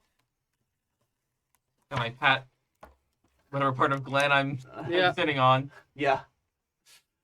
I think he might be big enough. Oh, good. And he kind of sniffs around and goes, "This guy seems sick." No. Are you gonna go and like make the water go in the tunnels? I think I think that'll get the owl's attention. But you have to be under there. Well, I have to dig the tunnel. So yeah. What's this? It's a sword that lets you breathe underwater. Take that with you and you'll be safe. He kind of like sniffs the air and goes, "Ah, thank you. Oh my gosh. Thank you. Oh, my snout. Oh, my snout. Oh, this has been thank you for that. This means so much. We Benfolds owe you, Bob, so much. However I can help, I'm going to do my best. I'm going to start digging right now. Thank you so much, Bobs. Oh, what a miracle that I ran into you. Seriously, this capybara, what's up with him? He's so sickly looking. Oh, don't worry about it. Okay. It's all right. He's You guys gonna be okay? You're right, Glenn? This guy gaxes up some stuff. It's gonna be terrible. Yikes. Oh no. Okay, I'm off. Thank you again for this. And No. I hate that so much. I'm gonna give Glen Powell. Can I give Glen Powell? I think I have like one more grain of rice or something. for sure. I'm gonna give him a grain of rice just to like. The bed folds just starts digging through, and Yeah. all of this like debris starts like comes back, and he's like put the sword between his teeth like a pirate. Yes. I'll never forget this, man. Love him. Right, okay, and he crawls away. Fantastic. Okay, love that. Thank you. All right. We're gonna add a few more ducks for each one of you. That's 46. You give Glenn Powell the wild rice. Yeah, I'm gonna give him a grain of rice. And that brings them just a bit over the threshold. Mhm. Oh no! Something takes over him. I didn't want that. I just wanted. Oh man! It's fine. It was Well, gonna I had happen to have it anyway. anyways. Right? So Thank you. I think I what feel like you're like happens. trying to get that balance. Of, I am. Just I'm a like little- chemistry, Yeah, chemist. So good. So Why good. does Glenn Powell single you out? Bobo? I think because at this point, I think we're trying to get Glenn Powell to help dig the hole, right? Yeah. Effectively. Yeah. So I'm trying to encourage Glenn Powell by kind of like being on his head and like being near his ear to like give him encouragement. Yeah. And something triggers in his memory about when I was yelling when he was in the TV Yeah. trying to get him to thrash I around. love that. And it wakens that memory and realizes who I was and what that was and throws me off and then pins me. You lied to me. You made the. I think she kind of looks around. You lied to me. You made the night come. I did do that. And he places his paw on top Whoa, of you. whoa. Enough. Yeah, we're not going anywhere. You're coming with me to the owl. And he stands there. He starts to go, I want to dance with somebody. I want to feel the heat with somebody. Yeah, I want to dance with somebody. Whoo, whoo, Uh-oh. whoo, whoo, whoo. All right, Do it. everybody roll. Let's go. Okay. Scrambling for my Oh sling. man, poor Okay. Glenn Powell. Here we go. Glenn Powell, ferocious He's and getting all frenzied. twisted up. He's getting all twisted up. When we roll a 20-sider and it's either under or... You want to just go get under your deck, Yes, Steve. right. Get Yeah, I under didn't do that. I did not either. I did. Arr. Well, must be nice. Well, I'm also pinned, so that much I can do. well, shit. It But must it be helps nice. us. Oh, yeah. Must be nice to roll under your dexterity. When I rolled a 20. Did you really? Yeah. Oh my god. Cute. Talking shit about Glenn being twisted up, and then here we are. That's what happens. Fantastic. Okay, so you did it. Did you? You not did it? Okay, you not did it. I Bob- did it. Bob Hope. So he has surprising has pinned you under his giant paw. Glenn will go next, and then the trio. You stay right here. Bob Hope, under the massive paw. What do you want to do? I think what I want to do, because I think they'll keep me pinned here too, which I don't want. I can't get to my sword. I'm pinned. Yep. So what I'm going to do, and hopefully this gives everybody else an advantage on getting a hit off on poor Glenn Powell. I want to use one instance of my invisible ring. Awesome. Oh. So I'm going to, I have my shield, and I'm gonna like grasp my shield and focus on the shield, and I'm gonna basically hold his paw in place because it's immovable. Right? It's create a ring of force. It is invisible and immovable. Oh, yeah, I think you're right. So I want to like, if we're gonna be pinned, we're gonna be pinned. You're staying here, friend. Amazing. So the ring of force does it turn you invisible? No, as well? Okay, no, good, it basically creates like an invisible barrier. barrier. Oh, incredible, fantastic. You that happens. Glenn Powell's. If anything, like I cast it around his arm Okay, so that if I can get out, he'll still be stuck. got it. Okay. This is the Clark. She's gonna be so mad. She's gonna be so mad that you're using this disgusting magic without her permission. He doesn't own magic. He owns nothing. She steals. We're going to change that tune very soon, little one. And he is going to press down. He's a big old fella who does a 1d10 of damage. Oh, I got so messed up. He rolled 2. Okay, I will take 2. Yeah, as you feel your little mousy body. Now, start to my squeak. 1 defense brings it down to 1, right? That's right. Hey! All right. Hey-o. Nice. Good. All right. Then it's the trio. Glenn Powell. Now, you guys gonna roll for it, or you guys just decide? Have you guys hopped off Glenn Powell? Are you still sitting on his head? Because canonically, you were sitting. Yeah, on I his think head. he's still sitting on his head. Okay, so you guys are still on top of Glenn Powell. Bentfolds is gone. You see that he's crushing Sweet Bob Hope. All right, y'all brainstorm real quick. What do you guys want to do? We'll go one at a time. I have some wild ideas. I'm trying to figure out which one's the best one. Well, I got it. I'm just grabbing a soda. I think Bob Ritter's gonna jump off and then use his sling. Okay. Oh, yeah. 'Cause I don't think I can like get enough kinetic energy if I'm on top of him. So I That's think I fair. gotta That slide makes off sense. and Get a little space. get a little space. Space is the play. You can take a moment to also brainstorm if you want. We've had like a really intense bunch of stuff just happen. A lot of the world has been kind of overcome.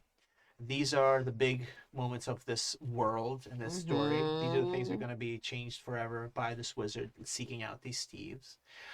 But kind of focusing in on this moment after this long bit of travel.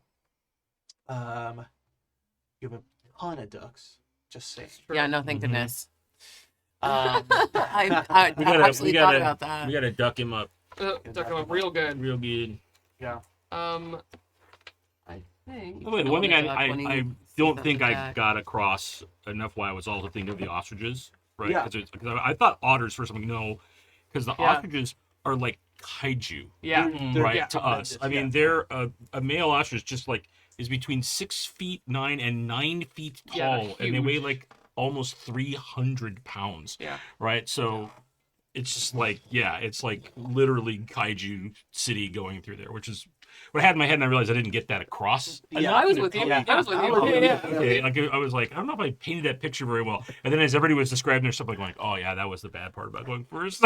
Oh, I didn't so think good. I knew No, enough. it's so Again, good. Bill, Oh, hats you off did to you great. for going You did But first. great. yeah, but this is it's very intense. It's I very will. I intense. will say that just probably around the bend, if you guys were to just proceed a little bit further along the shore, you'll probably see these kaiju stomping around. But right now, I think in the heat of the moment, all focus is here. But yeah, I have something that might help ostriches everyone. are so scary. What you got? Yes. So I think that it might be best for Lure to act quickly, Mhm. which is seeing Bob Hope in so much peril. We're gonna see if it helps more than Bob Hope. I don't know. But he thinks about what Stephanie, Stephanie Chermanata. yeah, Of course. told him that his new what his hook arm can do. Mm-hmm. Yes. And he like grabs it, and first it's like I'm gonna attack, but then he grabs it where she was holding it and dancing with it, like you do when you're putting a enchantment on an object. Yes, of course. The disco stick. yeah. Mhm. Do a little abracadabra. Mm-hmm. Ooh And la la la. Yeah. I'm going to expend one use of invisibility, Yeah. Okay. and it makes creatures invisible for dice number of turn. Make a creature. Oh, it's only one creature. So I'm gonna make. I'm sorry, I forgot that it was.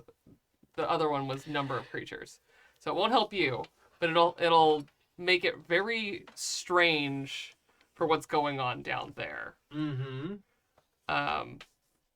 And so he grabs it and he goes, "Oh no!" And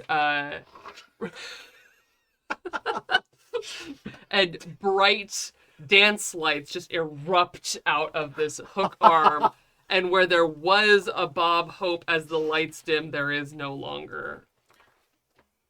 Amazing. That's Just hilarious. This, like, glitter. Yeah, You've been Lady Gaga out of I existence for a moment. live. gone. I am on the edge of glory. Going, gone. Incredible. I'm sorry, I thought it was gonna do more than one person, and then I read it again. It's really funny. It would have been rad if it would have done you as well, Yeah, but that's great. That's perfect though. That's so one good. turn, you are Yeah. invisible. Well, Amazing. Really funny. Oh wait, dice number of turns. Oh yeah, roll on There's a the- dice number. So it's one creature, but dice number of turns. I'm guessing it's a D6. Yeah. 2. Great. So you're and any movement reduces it by 1 turn, but you're probably not going anywhere for a minute. right. Mm-hmm. How many turns was that? I'm sorry. 2. To you. Gorge. Nice stuff. Do you move anywhere else? Nope, I'm holding on tight. He can't get me up here. Fantastic. SCKS. Yeah. What are your thoughts? Oh God. I mean, how do I top a Lady Gaga? A strange sea rat pointing a disco stick. and- My show. My gosh. Pardon me. Wait, give me just. My mind give is me, blown. Give me just 1 second. Yeah. As you put your mom back together. No, it's great. And none of your broken. It keeps sinking.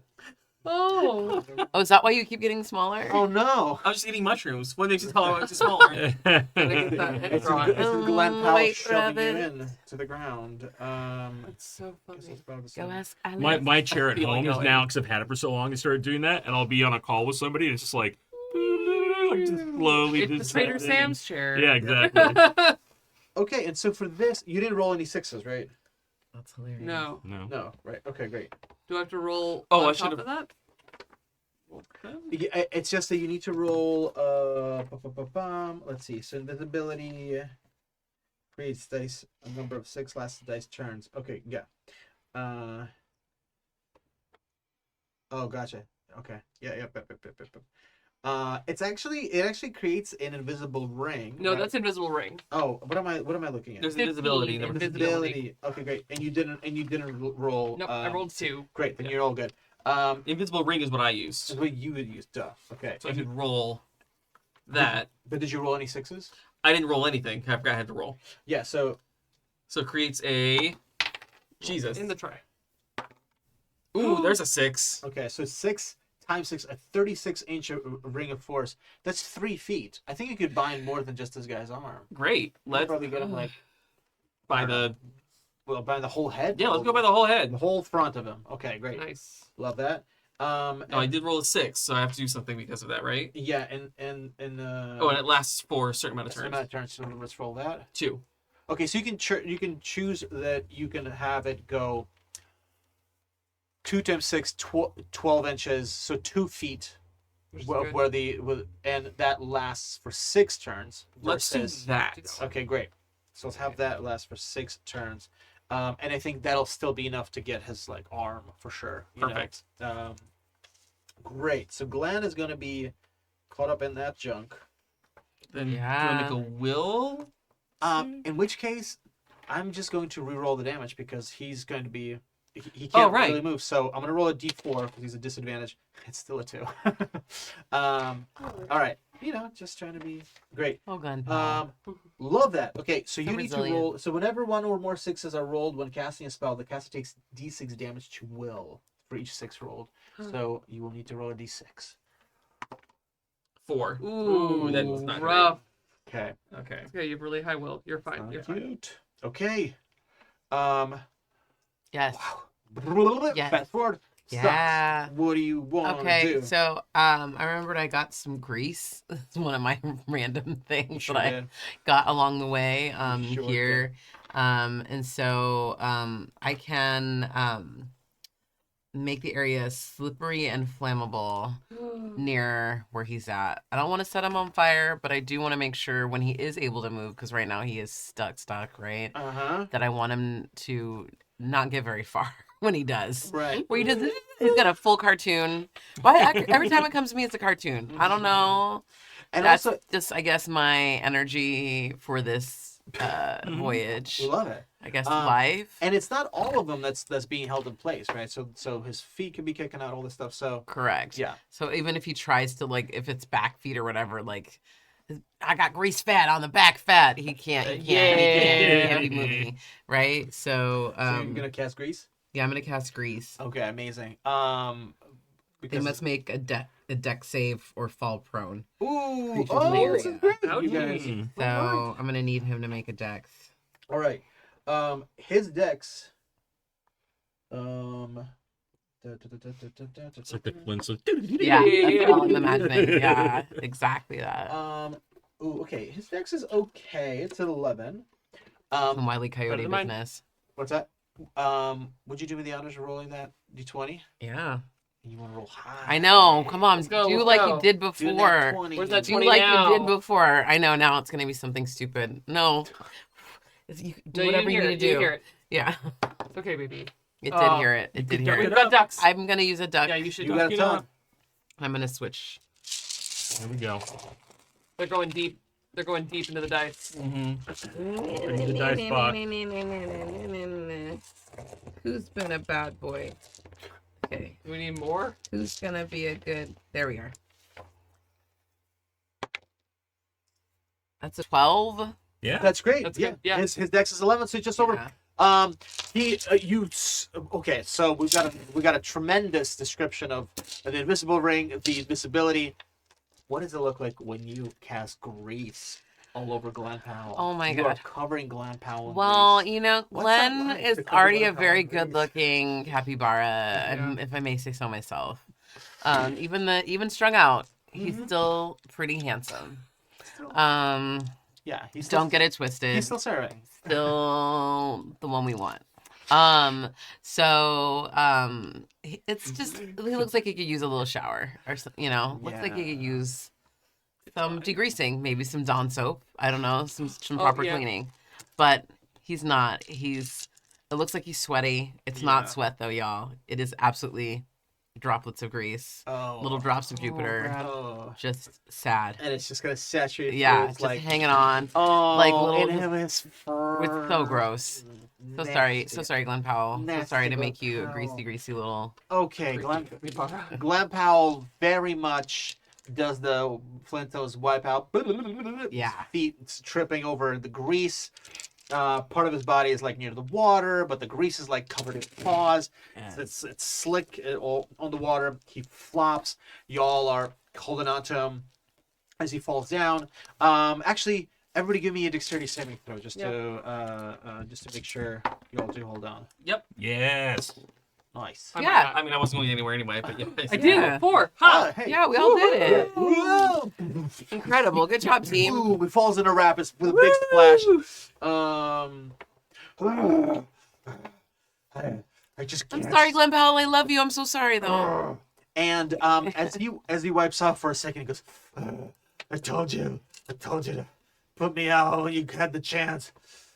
I'm gonna be like this. I'm gonna be like this until you take me out. No, Glenn Powell. He's having Just a, keep swimming. he's having a real like werewolf moment. Yeah, werewolf moment. About 3. As Glenn Powell like slips down and slides, right? I use the momentum and the grease to slide down off his back. Yeah. So he's like doing the like the Tom Cruise coming in like sliding out. Risky business. Yeah, risky Yeah. business move off. That's Dun, right. dun, dun, dun, dun, And dun, kinda dun. as he's sliding off, like out comes the sling, Woo! puts in the magic stone, like, and then like as I get like the end of the slide in the distance, I'm just gonna unleash. Oh my god, it's very Rock, rock. cinematic. Yeah. Like off the Oliphant style. Let's go. Right. Yes. So All right. I'm rolling. Give 'em hell. Okay, so it's a magic thing. So I'm rolling the magic missile. I do some plus dice damage. I don't know what this. So I'm rolling 2d6 because I have 2 more charges left on my magic missile. I can Perfect. roll up to as many as I have. Yep.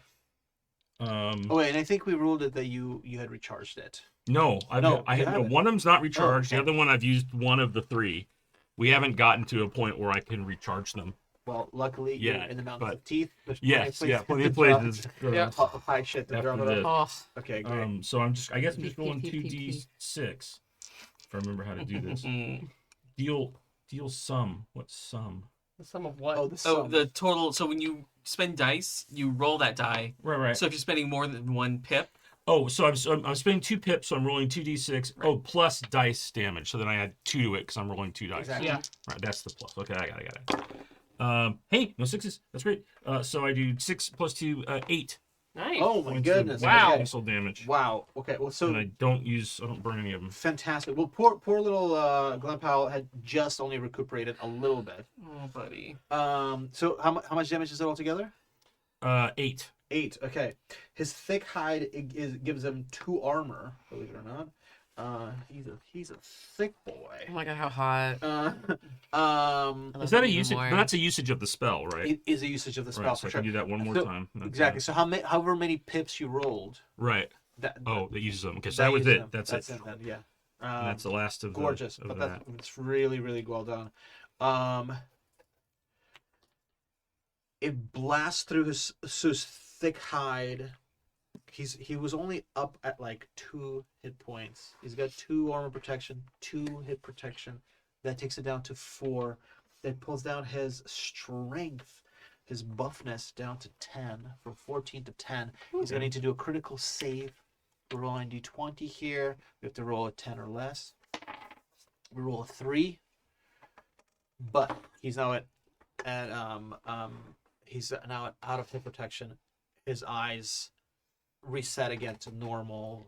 The weird black inky eyes that he gets when he gets possessed are out. I'm so sorry. I'm so sorry. Glenn Powell is so sorry. You gotta let me go. Just leave me alone. Just leave me here. I'm not stable. It's only a matter of time before she finds me, and she finds you. She makes me do terrible things again. so sorry. God, I don't know how to stop myself. You can't. Oh, and then he's got his one paw. He's like, "There's something under my paw. I'm just Hello. Careful. oh, Yeah. I've gone blind. I've gone blind."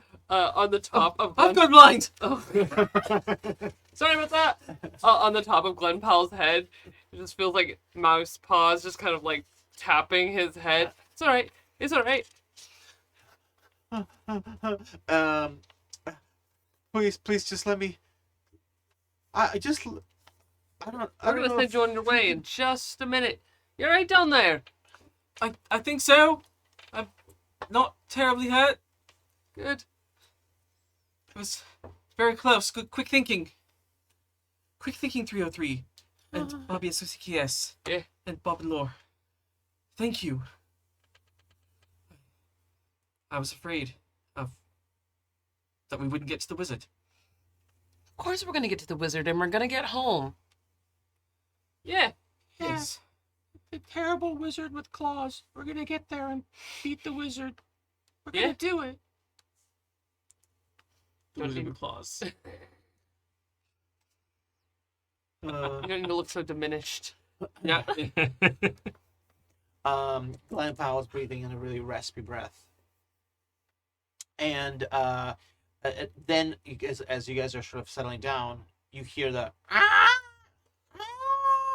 echo of the ostriches from the distance, and then you hear What? another one. Is that? They all seem to be chattering. That can't be good, whatever it is. All right. We should go. Yeah. Yeah, we should go. Yeah. Yeah. Yeah. Okay. Yeah, let's head off to see the wizard. Let's do Bye, it. Glenn. And Glenn's just raspy breathing. You have to go. We're going to fix this, Glenn. We're going to stop the wizard and you'll be okay. Just run. It's too late. She heard my song. She heard her song. We're going, and you're gonna run. He's still enchanted by the force. The Oh, force right. field. It's experience. Yeah. I mean, yeah. Okay, let's go. Let's go. Bye, Glenn Gotta Powell. go. Thanks for the We're ride. going to fix this for you. Good luck, Bubs. Please help. Help yourself if you can't help others. He kind of throws up a little bit. All right. You've been the top. For us. He gives a barely a salute with his paw. He kind of just sinks into the river, covered in grease, water, pebbles. You took my breath away, Glenn Powell. Bye. No. Okay, so as you guys leap forward, where do you guys want to go? Right now, you are in the mountains of Teeth. You are near the coast of what was once a great valley, and it is now a flooded ocean. How far are we from the tower of Jeremy Crawford? So, you are right nearby. I think where you guys are right now, there are these gigantic ostriches in the distance. Yes, and Jeremy Crawford. Okay. you have Terry. Mm-hmm. Bob Socks has, I believe, a strange glowing stone. Oh yeah, that's right. That we're like we don't know who it's valuable to, Yeah. but we're supposed to know it when they see it. The glowing stone Yeah. is like now kind of pulsating and beaming. Oh no. The ostriches are in the distance. You see that their heads are turned skyward as if they're looking for something. Oh no. And very faintly in the wind, you hear. Oh, no. no. No. Let's go. We're gonna book it. Yep. I would like to see if we can get to Jeremy Crawford because he has the knowledge that I Yeah. think we need. Mm-hmm. Very good. Okay, so here's what you got to do. You've got the stone. Yeah. You've got the power. I just need you to roll a willpower save to see if you are able to. Because the stone is glowing. I mean, quite frankly, I'm using the description from the book, which is a stone that would be valuable to a wizard. May I use a duck? You absolutely can. Please Yes. use the duck. Just so you know, here's what's at stake. You can use the duck to reroll. Fantastic. if you don't reroll, what it means is that well, they're going to determine whether the ostriches or the owl figure out that you're somewhere Man here. down. Okay, they become aware of you. And then they're going to start looking for you, possibly coming to the wizard castle. I got Inquisitive there. But if you succeed, you are able to follow the stone well enough to get to the wizard fast enough. And To bury the the wizard's other one. collar. This one right there. Thank you. That's a pretty one. All I've right. been using the greens. All right, for the audience at home, Terry's in the zone. Am I in the They're- auto they are zone? very Deep in focused it. right I now. am Deep in the auto zone. Dun, dun, dun. Highway 2. Highway up. Okay. We're good. Okay.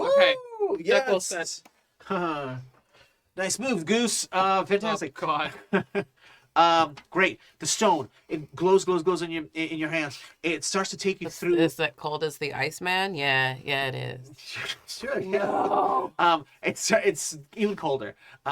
It starts following you to along a path that at first looked like there were just jagged stones blocking you, Mhm. and it's almost like you step over to the side and you realize that the stones are a little flat, and they almost make like an optical Of illusion. course, perspective. We Yeah, could so actually there's cut a little through. there's a little path around them, and you start can to go follow through those this teeth. little sneaky path. Mhm. It feels like this path is been laid out very carefully. Once in a while, you see big blocks of stones that seem to be kind of in your way. And as you get closer, the stone seems to find, oh, here's a little place where there's an angle to a rock that's ahead of you, and you can actually dip under it. Following the stone continues to the boop boop boop get brighter and brighter. As you arrive at a structure that seems to be a truly tremendous must have been at some point tremendous building, Mhm. but it is mostly kind of like buried into the stone here. It was something bigger before. There are even through these like kind of the facade of it, you can see through inside, and inside there are parts of it that seem to be bright and colorful, and there seem to be even from where you're standing, you see that there are hallways that kind of seem to spiral off into different directions. As you get closer, there is just what seems to be some kind of an awning over this building, and it's like kind of hard to sort of figure out how this works, but let's just say that the mice you guys have all kind of been interacting with the English language in some way. Yeah. Mhm. So we've kind of established that there's some magic is going on that maybe centuries ago you all learned Mhm. this language. And it seems that the awning has the letters, it's buried in the ground, it has the letters K and Y, and then afterward the word teas, like a multiple of TEA that you would drink. Like the teas. Yeah. the teas. Mhm. So it's K. Oh, Yeah.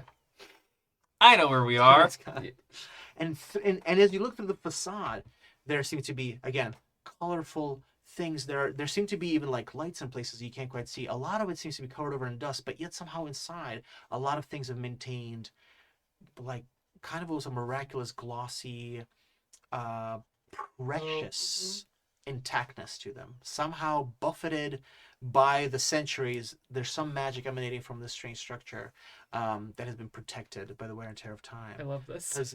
What is this place? I don't know what it Geeky is. teas. Geeky Yeah. teas. Yeah, geeky teas. Shout out Geeky Tea. Oh, I was like, Geeky where are we? All right, Hilarious. You're Oh, approaching the Mr. ruins. President. Your ruins of Mr. President the must still be there. the Mhm. store Geeky That's all I want. Teas. All right, gang. Whew. Quick check-in. How is everybody doing? Grand. Good. Yeah. Should we plunge in? Yeah. Yeah. Let's go. We're trying to find the scholar. Okay. This seems like a great place for Jeremy to be. Yeah. It feels like Yeah, it that feels feels right. correct. It feels right. Now, audience, those listening at home, those watching at home, our dear Joey Nestra, because he's a star, an absolute Truly massive, gigantic supernova star. Correct. Soon to be in an incredible play, Big, but bright, has to be shining away next week. Yep. Whatever, So Joey. this Something brave, important. intrepid player's job today, before the end of the session, is to somehow make Bob Hope get lost. Write himself out of the story for a minute. That's right. And so as we go inside the dungeonous castle caverns of Geeky Teas in Burbank, we're gonna just start exploring it. This is like a true Biblical style? yeah, true blue. What, I don't know what Americans phrases. This is a good old fashioned dungeon crawl. It's like apple pie. Yeah, There you go. All right, as we enter. That good old I love that. American That is butcher. absolutely, that's the most American sound. Going off. We're all just becoming peanuts adults. You know what? It's getting late, and I've like stepped into The devolving has the fume zone. commenced. Here we go. Okay. Ba-ba-da-ba-da-ba-ba-bam. Roll a d6, Bob Hope. 1, baby. Ooh, I love a 1. Fantastic. Roll a d20 for me. 14, baby. Ooh. All right. Uh-oh. I didn't like that look they gave you. Yeah, that was ominous. You step into this space, and the first room that you arrive in, as there's like spiraling off, what do you call them, hallways in the distance.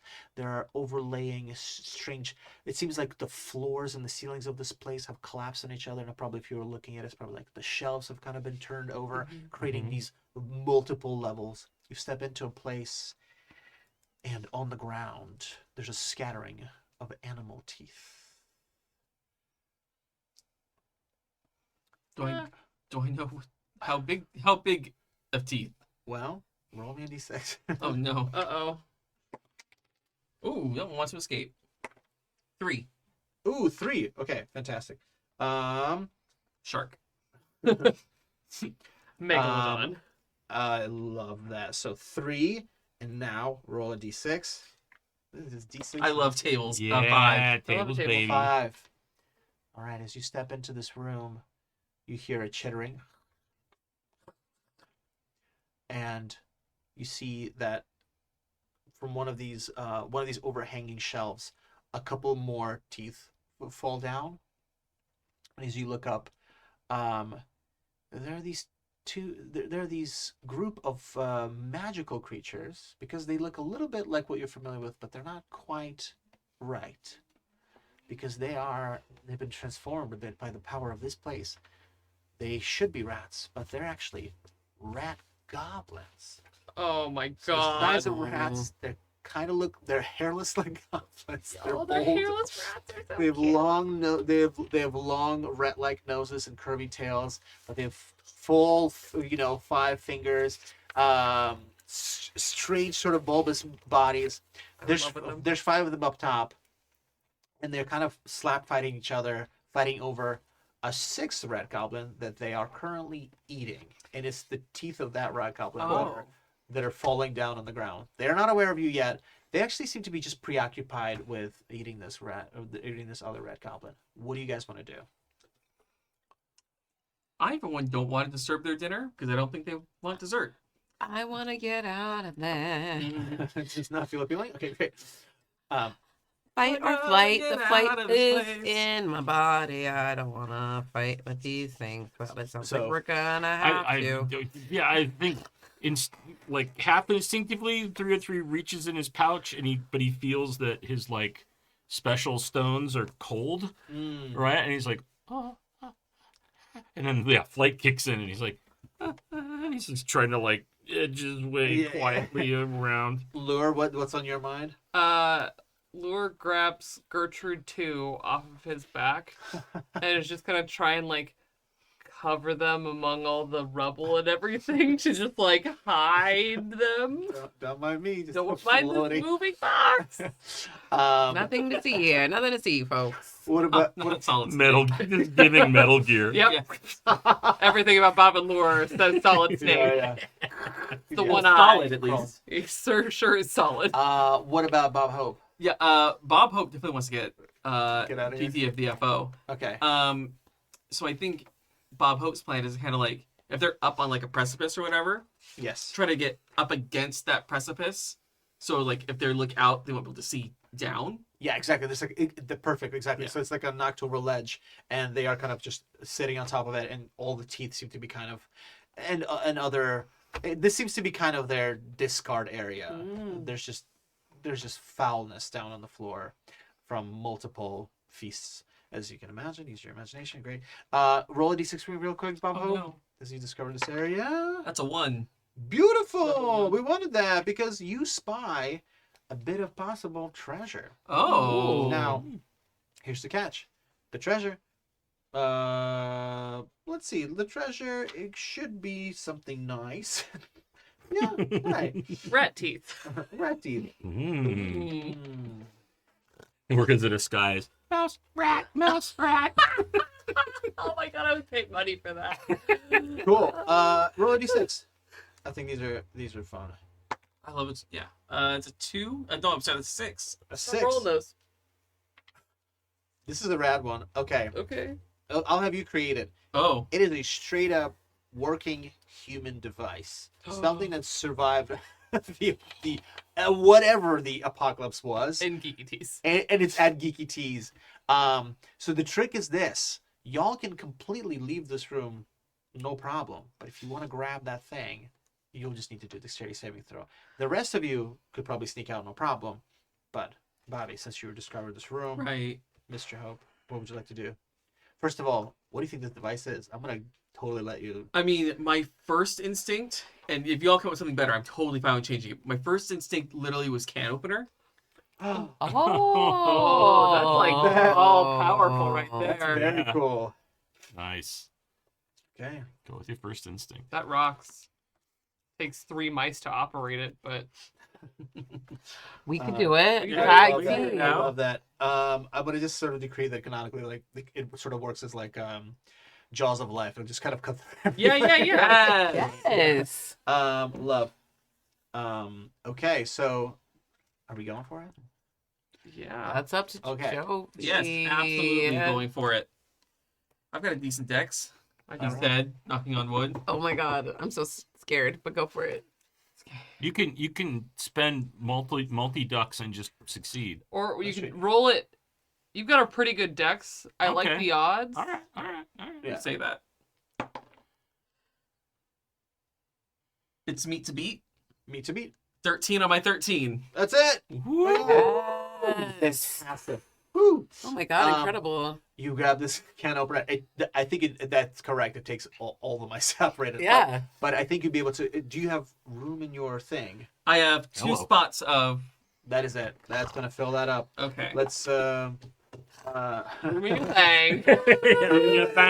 Your thing. We got room in that thing. We got room in that Okay. thing. I'm drunk. I'm not drunk. Yeah. Bob, I hope. All right, you sneak past the red goblins who are eating one of their own. They go, "Ah, I like his hindquarters. Those are the tasty bits. Ah, I like I've his heard that tongue."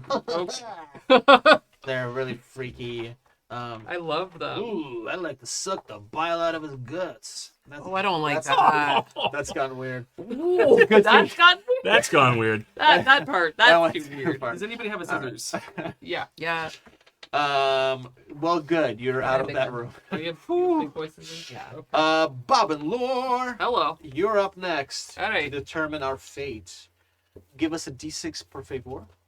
56. I use my party dice in honor of PGTs. I think I'm not about these dice there. Okay. Oh, hell yeah. I know A about 6. A 6. Ooh, fantastic. I think you've crawled into a space that is covered in these gorgeous rectangular, square, cylindrical. They appear to be these perfectly 90-degree angle shapes. They are board game boxes Yes. that are still standing. This unsold stock from way back when. From before. There's a massive Gloomhaven box. Oh man. There's like That's so many That's of these. paradise. there's every edition of Dominion and Clank. Just a ton of all your staples. The biggies are right there. And I need you to give me a d6 roll. A 6 again. Ooh. Getting scared now. I love this. One more d6. A 3. 3. Okay, I lied. One more d6. A 3. Okay. All Which right. equal 6. Mhm. Ooh. This is great. Okay. So, wow.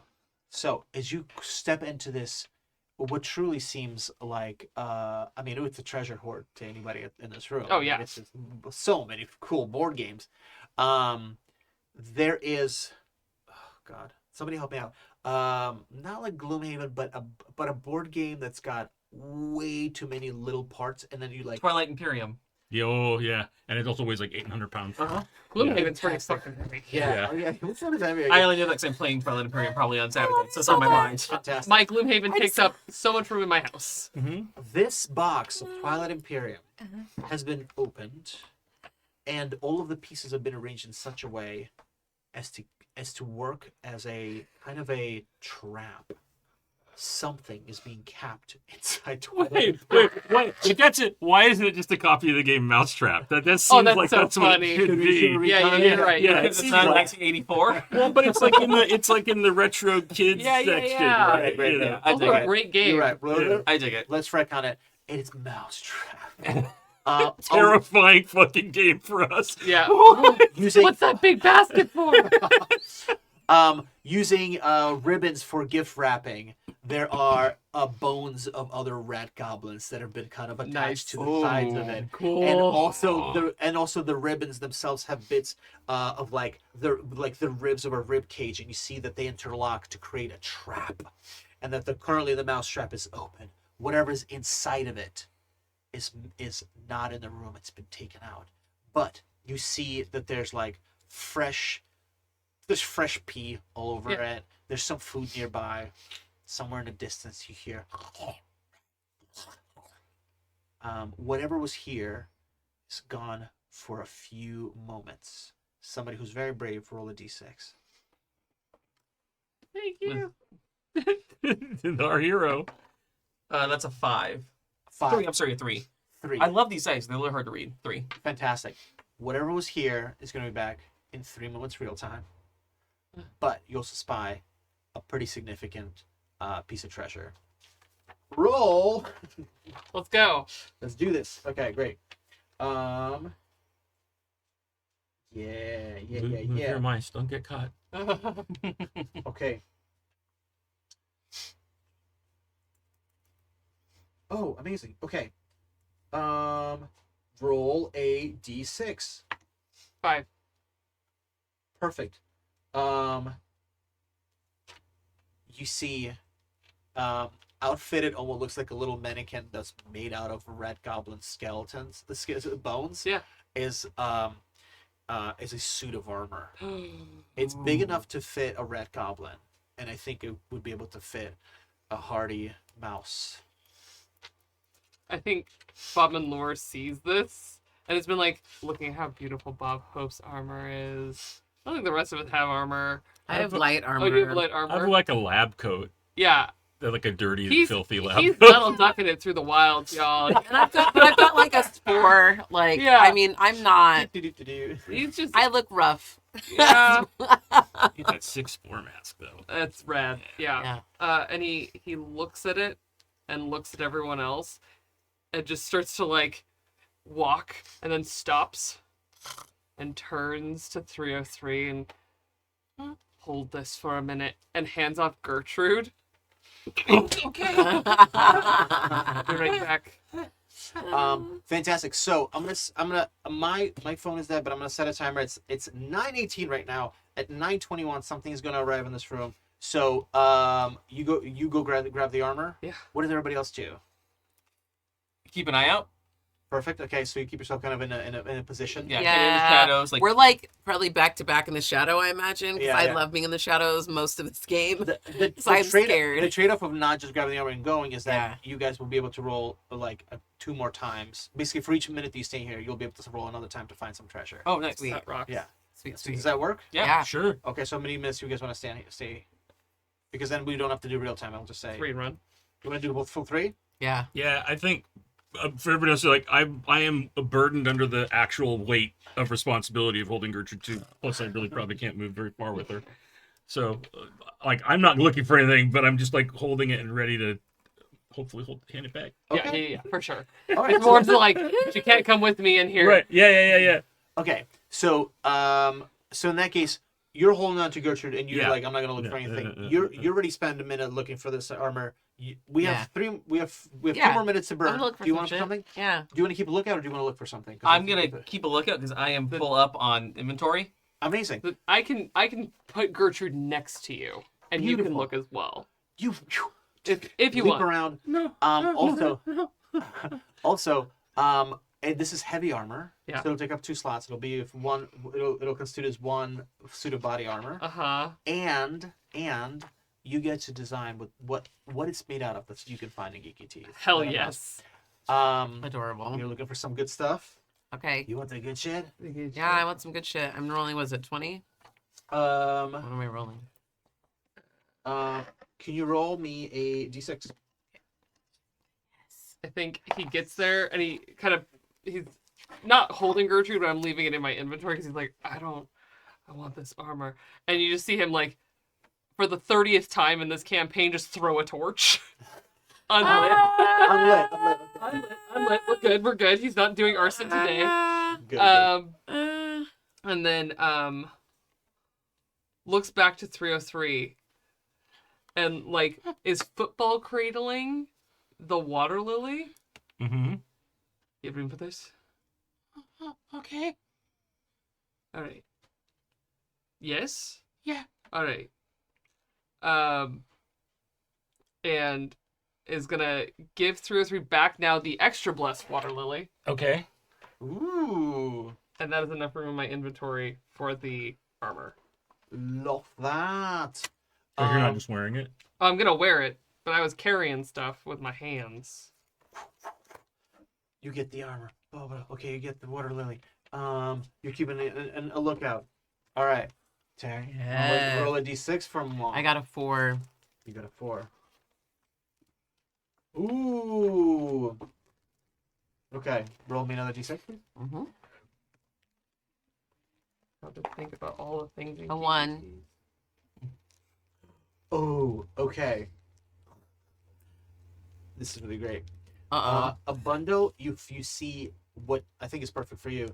It is definitely some of that delicious Geeky Teas tea that's still fresh. Yum. Yum. But you smell it and you can see it and smell it, and you right away have like an idea for something to concoct. Oh with my it. god, where I can make a soup or something delicious with A it. soup, a brew, a potion, a Oh. poultice, but it's definitely something that I think you'll Oh be my able god, to, I want to it. use. Need it. And if you need helping out, if you need help figuring out what kind of function it can have, I've got an idea for you. Oh my gosh, what you got? Well, Eh. well, Well, I just think it's gonna be something that help everybody like later. Yeah. Because that was my biggest concern earlier as well, was just like making sure that it's something that tasted like home. So maybe there's something in it that just reminds me of like the like herbs and spices of home. I'm just imagining this is very much Samwise Gamgee's Oh, with his yeah, little yeah, box. yeah. Little box of salt. This is Of the most important thing in the world. Yeah. Exactly, it tastes like it's from the Shire, and there's something about it that reminds me of being back in Bob Villa, that I want. Yes, I love this. Can I pitch this for you? yeah. What you got? Let's turn this into a little transformation of the spell that's written in here called catnip. Oh, Catnip cute. turns an object into an irresistible lure for cats. And Yeah. you've described something that I think would be irresistible for anybody.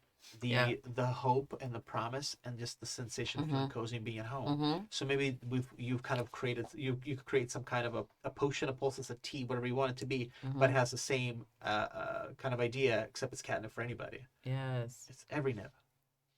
Every nip. Every nip. Nips. We'll workshop- That's just we'll- nips we'll all around. workshop it. Nips. Nips all over. Nip all the way down. That's right. Wow. Wow. All nips. Nothing but All the nothing but time. nips. Mm. And yeah. Nope. Can't nip. Some people hate it. And nip. That's right. You guys remember that movie with Woody Harrelson? White Man Can't Nip? Oh, Oh God, I hate. Okay, Sorry. are some? Here we go. Some yes, of them are you know, good, some and of them- then you've been hanging out with me a little too long. Wow, because those come on. that Don't was be- bad. No, that was all me. That was all me. Sorry, you've got better ones. I Okay, I don't so know. whatever you want to call it, but I think the idea of the taste Sure. of home is really nice because it could both be used to soothe someone near you, but it can also be a way to get someone who's like a baddie to Home behave base less for baddie. T-ball. Yeah, Okay. fantastic. T. Love that. Okay, so we found some valuable things. We have one more a minute on the clock. If somebody still wants to look for something, we could chance it, or we could call it here and go to the next room. Bob and Laura's fully like putting on this armor. So I'm just gonna call it tea time. Okay. Oh, cute. I love it. Oh yeah. We feeling like moving to the next to Yes. another room. I think so. Great. What does your armor look like? I think it is gone around like 3 different things. I think what it is actually it is armor from a miniature. Yeah. Mhm. Oh, that's so cute. Like a really gargantuan Yes. miniature Yeah. that has been Mhm. like recarved. So it's like knight armor. Mm-hmm. He's just wearing It was knight probably armor. for like some owl bear or some. Yeah, Yeah, yeah.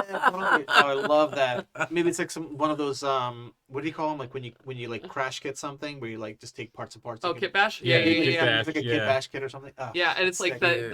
the helm that would go on like an owl bear or something, so great. it's got like the right eye shape and everything, and then his little ears poke out. That's Oh, so yeah. cute. This is good. Yeah, and he This comes is back bad. over to 303 all like armored up.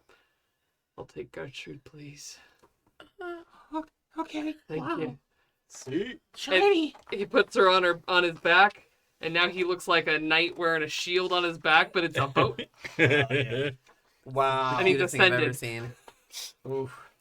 All right. Well, this is so you and we don't want to risk anything else. But looking for anything else, we sneak out of this room. This space as you walk away, you hear.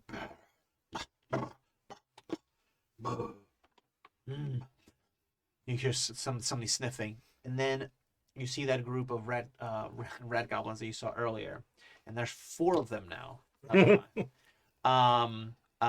And with them is a very big, like extra large opossum that they have like tied on ribbons, like Rancor style. They're like dragging them in, and this opossum, Bubba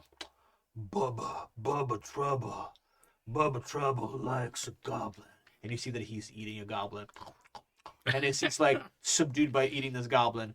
The rat goblins drag Bubba Trouble, the extra large opossum, to the mouse trap, and they fit him in and they tie him up, and he just stands there sort of hulking, massive, and really nasty looking, just chewing. Bubba Trouble loves goblin. And he just like seems to salivate as he looks at the other rat goblins, and as soon as they time out, like, and they like run out, like, well, this I job love stinks. this scene. They don't want to pay us overtime, and they run off. Let's go to the next area of Geeky Tea. Terry, you're up. Would you roll for us a D6? To see where we end Yeah. up. Like a D6, like a D6. I Yeah. rolled that dice, I got a 1.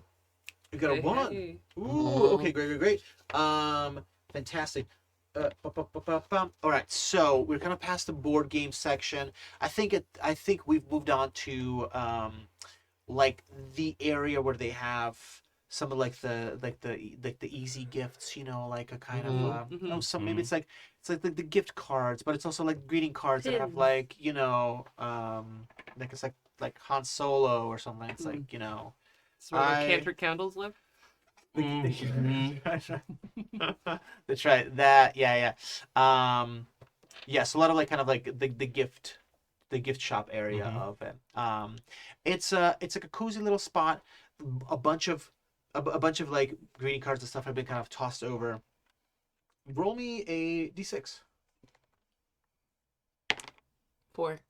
4. Okay, great. There seems to be, you're just far enough that right now I think you're able to see comfortably all around you to kind of check.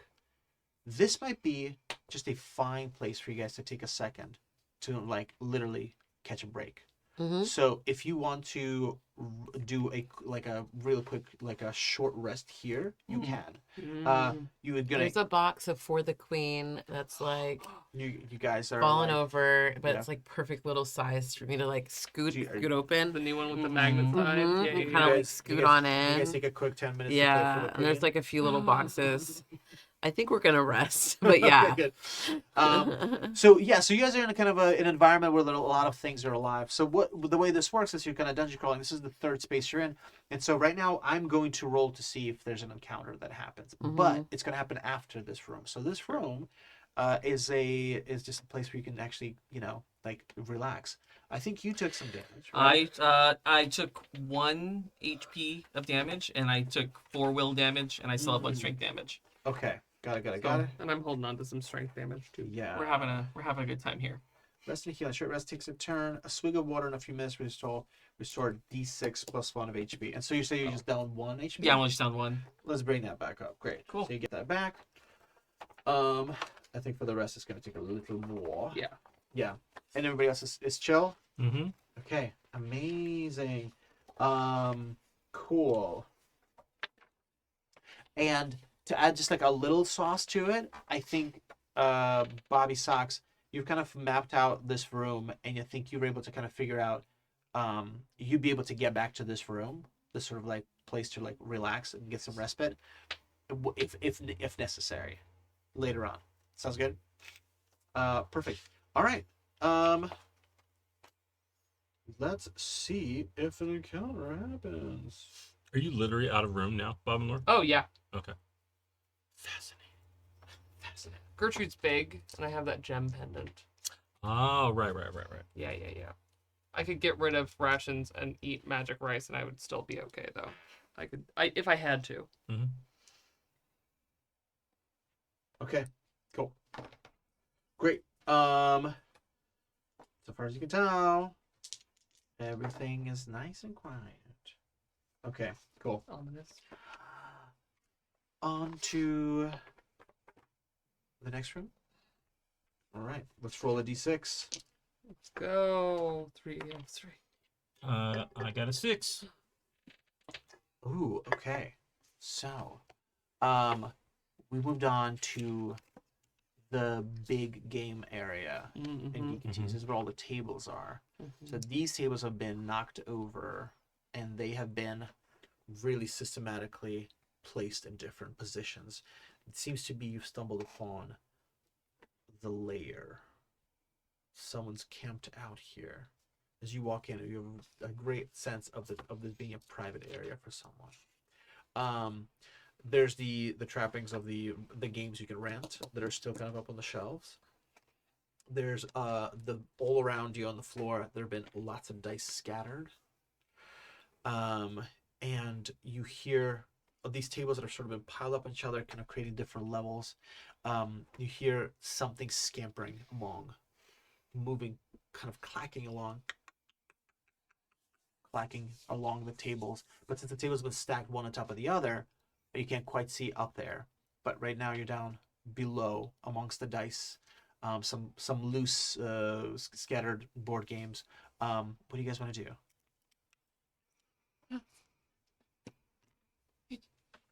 We should get out of here. I hear something. Well, we haven't found Jeremy Crawford yet. Oh, right.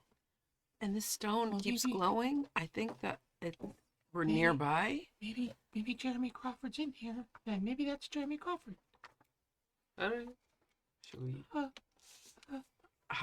Okay, we got to figure out how to find out if it's him or if it's something scary. Jeremy Crawford! You hear something clicks away and then seems to click and keep clicking, coming further back. It's getting closer. It seems it was really excited by the noise. Wait, maybe that's not Jeremy Crawford. I'm gonna look for the biggest, like one of those big D20s. For a mouse, it would be really big, but like the big oversized ones, and try to hide. Okay, Fair. great. So you're gonna try to hide. What's Bobby Socks doing? What do we think, Tara? I am gonna look for something that feels like it's gonna glow next to my stone. Oh, okay. And if it's gonna brighten up at all, because I feel like we were on the right path to get here. And now I want to make sure that we are still where we're supposed to be because it's scary up in here. Great. Okay. There's so many things. So I want to look for Love it. something that feels like the coast or something that tells me about wizards. So I'm going to look and hopefully see something that looks like I see what you're hinting at. looks like it says something like that. So that maybe So funny. Jeremy might be nearby a certain area in the store that focuses specifically on a specific type of Perfect. game. And I'm guessing he might be near that area. Mm-hmm. So I'm going to walk around with my little Yeah. glowy. Well, let me My come back glowy to you. flowy. Oh, let me come back to you in a second. Mhm. That's perfect. So Mhm. hide. Look for Something so- wizardy or coasty. Yeah. Some IP. Mm-hmm. Lure, what are you doing? Coasty toasty. I think he's listening more than anything else. I think he's kind of like trying to like find a place near one of the board games or something, but his main thing that he's doing is actually trying to look and listen for whatever is in this room. Ooh, okay, gotcha. So He's doing the fisherman thing of like, there's a fish here somewhere. Where should I cast my rod? yeah, just being kind of ready for Yeah. the yet another big fish. Yep. Fantastic. Hope. I think Hope is trying to take up a defensive position near 303. Mm-hmm. 303 is clearly scared and wants to protect 303. Okay. So I don't know if he can hide behind the same D20 or hide behind another die that's nearby or a die box or something so that he's nearby 303 in case something happens, but has sword and shield ready to go in case he has to leap into action. Protect 303 at all costs. Okay. The brave and wonderful Joey Nestra-West, you have about T-minus 20 minutes to figure out how to get Get lost. Yep. So you better keep cooking. Fantastic. Okay, let's resolve all together. Let's go with you, Bobby Socks. Yes. Give me a willpower save as you ask the beckon, the stone to guide you to the latest edition. Sometimes The when world's you most get popular stoned, you 1.8. ask for direction. Just gotta gather the magic and find One. out where. Oh, damn. Hey, yo! Let's Come on. go. Okay, fantastic. Within this room, these stacked tables, the stone glows as it guides you towards the back of one of these tables. And just a short trip up a chair leg, you're able to just peek up on top of this table, and you see kind of tucked back away tomes and tomes. They say things like advanced. Oh, wow. Okay. They say things like Something say dungeon. grimoire, Oh, folio. It's ooh. Cauldron? cauldron. There's hundreds of them that just have the numbers 2024 still in wrapping. Oh wait. Oh. Things that say modules, things that say. Okay. Oh yeah. Great. Surrounded by these books, there is a mouse that has its back to you. It's just kind of going, no, it's not. It's not right. It's not Jeremy. right. Jeremy. I'll be with you in a moment. No, Jeremy, I've traveled a long way. Jeremy. I'm gonna be so annoying. Jeremy. It's scary here. What? What is it? I'm trying to find a way to make Seiko cool again. I'm sorry, what? Oh, wait, who are you? Find your grail, man. Hi. Oh, hello. I'm Bob, SOCKS. I'm from the Bobs. The world's on fire and we need your help. How about yours? You've come to the right person. What's in your hand? It's a stone that led me to you. Oh, incredible. And you see him rush over to, he gets distracted by another book. And he starts looking. Oh, where's the original Dungeon Master's Guide? There's got to be something in there. Oh, no, about no, no. this. That sounds like way too far back. Hey, No. That stone. It just reminded me. people, I I know how think, this don't really works. care about that version of it. Mm. There's people who really got into another one. It was later on, I think. But anyway, I digress. He's like just. And you sure it's a stone? It's not a jar? Perhaps like an acid jar? Oh my god. No. Terrible. He's pouring through the different editions of Oh my gosh. particular Jeremy, thing. you got to stay focused. I understand that there's a lot here, and you seem like you're very manic, wanna my make- friend. I'm just trying to get it right. You know, I'm working on a project, and Can I let you know that there's no such thing? Till now. Mm. I'm going to figure it out. Okay, I'm gonna let you know. Even nothing is perfect. Yes. Just nothing. It's just Well, not possible. Well, we can all agree a 20-sided polyhedral die is kind of. I mean, it's up there. I'm sorry. A what? And he starts pouring over through. Oh my god. So you've discovered Jeremy Crawford. Apparently, Yes. he seemed to be very distracted by so many Everything. visions of So he's gonna need a little bit of work to get to bring him to you. But he seems to be fascinated with figuring out what this glowing rock is. So maybe there's Yeah. some way for you to find some common ground with him. Let's jump over to Oh my gosh. Bobby Socks. No, Bobby 3-3. 3-3. Roll me a dexterity saving throw as you dive behind an oversized D20. Yeah, a 3. I make it. Oh, Nice. fantastic! Phew, you tuck yourself away.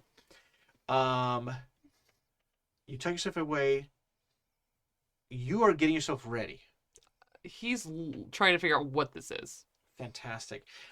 Let's come back to you in a second. Let's get your. Are you trying to get ready, or are you also trying to hide?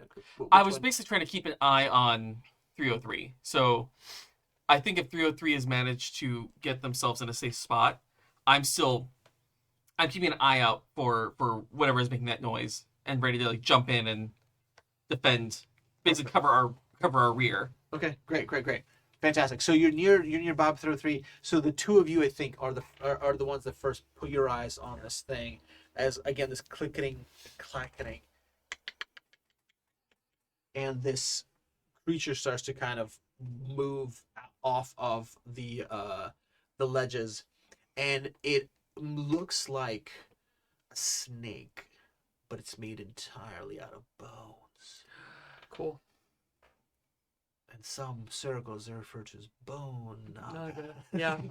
I love this. This is vengeance on me for being obsessed with bone nagas. And it as kind the of DM. it kind of does this thing where its bones are I like connected this. and they kind of like Great. flatten out, and then as it like assesses you, they kind of reconnect again at different angles to give it more like flexibility, No, this is bad. and it starts to coil itself around the legs of the tables and starts to make its way down as it's spotted you. Let's deal with the bone naga, everybody. Let's roll initiative let's here. go. No. Ooh, Bob Hope. That's a 1. Real bad. Also a 1. Natural 20. Ooh. 18. Look at that I'm one. playing Dungeons Okay. and Dragons now, everyone. Yes, I've changed you- systems. Yes. Yes, Terry. Yes, Kai. Naga. Yes, Naga. Yes, Naga. I think you get to roll this again because you're hiding. Okay. Yeah. 7. Yeah, I make it now. Nice. Okay, great. Okay, so you will be up. Just first me, the there. guy out in the open And for the natural 20. Kyle, the natural 20. New armor, who dis? Oh my god, you're just getting used to it. Clink, clink, clink, clink, clink, clink. Your fisherman should have gone with scale mail. Oh. Ooh, dang. Rough. Yeah. Imagine a Okay. mouse actually wearing fish scale armor. I'm obsessed with that. Yeah. Yes. Bobby Socks. Yes. So CKS, as you're trying to deal with Jeremy, you are able to, because you're on the kind of the opposite side of this table. Yeah. You're kind of curled up, and you can now from a distance, because again, just to sort of explain, Yeah. where in a room where there used to be a bunch of tables, they've got stacked up to make Yeah. extra levels. You're on a chair, peeking at the first level of these Mhm. tables, where there's a bunch of books that are stacked up to basically up to the next level of tables. It's a fortress. Yeah, it definitely is. And then between the books, you can see this creature, this thing that looks like a snake made out of bones, spiraling, making its way down to your pals. I love that. Jeremy is still busy pouring through just so many editions. He's got I just dungeon imagine it's magazines like, out, oh, reading no! like articles. Yeah. Of... I just imagine it's like the first episode of Twilight Zone, and it's the guy with the little glasses. Oh yeah. Burgess really Meredith. good It's Burgess episode. Meredith. That's Yeah. all I think, and that's all I can see is just that. I'm just like, wow, it's the end of the world, and here you are. So what do you think you wanna do, Socks, in this moment? You see the I don't want to do much because I want to give Joey some time. Heck yeah. I want to grab Jeremy and be like, hey, dude, do you see that? Hmm. Do you notice there's something in here? Yes. No, not, you don't have to set the scene. Hold on. No, I don't need you to set the scene. Okay, give me a Because the perception scene check. has already, the scene has already been set. Take a look. There's a thing. It looks like just bones traveling around. But I think you might Like a want to do serpent. history. Oh, check. no. What about This is history? why he's alone. What about a history saving throw? What would that feel? What would that look like? What that would let me know is that if you don't know anything about whatever this bone serpent thing is, you're not going to be very helpful right now. But I would love to find a place to hide with you. What? That thing? I could tell you all about it. And he grabs the appropriate. It's The a appropriate CR2. Yeah, Oh my gosh. So yeah, so gosh, I don't have it handy with me. Just It's whips not- out the yeah. stat block. Yeah, so let's see. Okay, so it's definitely going to be resistant to regular damage. You're going to need to use some magic. You got some stuff, some magic stuff you can do. It's got high dexterity, which gives it a pretty decent AC. Now look, my thought was this, and he starts giving you his like logic about. I'm literally going to fall asleep. Yeah. This is very important. I think these are some innovative ideas. I've never met the man. This is all just jest. I'm sure you're a wonderful. Jeremy, person. just it's a compliment. Is Take that it as the compliment. yeah, exactly. We're just enjoying the vibes. Okay, so as he's getting lost in a sauce, Yeah. I'm going to go ahead and maybe hide behind some of these books because he's got stacks and stacks. but he's able to recognize this thing. He's able to tell you what it is. It's Great, also thank calls you. it a bone naga. And does anybody have a monster manual? I'm working on it right now. Love I'm it. not joking. Okay. So, Socks, why don't we pause here for a second? Because we might Yeah. have some other things he might give Yeah. you that might give you Yeah. some thoughts. I'm very excited. Fantastic. Great. So let's hop over to, in the meantime, you're hiding. Mm-hmm. So you're still hiding, kind of just peeking out. But the man of the hour, Bob Hope, what do you do? Well, it depends on if you are ready for me to make my Ooh. departure. Okay. Should we? What do you think? Do you want to save it for last? Let's save it for last. Okay. Let's save it for I last. have a thing I'll Okay. do while I'm hiding. I love that. Oh, fantastic. Okay, so why don't we do this? Why don't we actually, if you allow, Yeah. flip your and Lure's initiative. Yeah, I absolutely fine Fantastic. All right. For a second, things are happening quickly. Bob Hope is trying to assess what to do. Lure kind of gets a burst of inspiration, is ready to take this Naga on. Bob threw a 3. Ears perk up, is thinking about doing something. Just then, Jeremy Crawford leans and whispers to you, Socks. All right. It's a challenge rating 4. That's pretty high. And I'm going to need you to consider this. This thing can cast spells. All right? Magic on magic action. All right? But you're going to want to know. They're ridiculous. I love them very You're much. going to want to know. Can't charm it. You can't tire it out. Can't paralyze it. Can't poison it. Honestly, I think I think challenge rating 4 is pretty fair. That's a pretty decent thing. Anyways, but it can understand regular language. Think you could talk to it. It's pretty smart. It's pretty intelligent, and it's been here. Whew, it's been here longer than any of us. It's been here since before. Oh, wait a minute. Do you see? In response to the long history of conflict between the Yuan-Ti and the Nagas, Yuan-Ti created a necromantic ritual. And he goes on to tell you the backstory of Nagas. Oh my god. He's lost in the sauce. So all you know is that this thing is intelligent. It's able to be communicated with. And what's also important is it's got magic that's pretty powerful. But it doesn't necessarily have to be... It's lawful evil. He describes it as being lawful evil. It can be reasoned with, but it certainly has its own evil ambitions.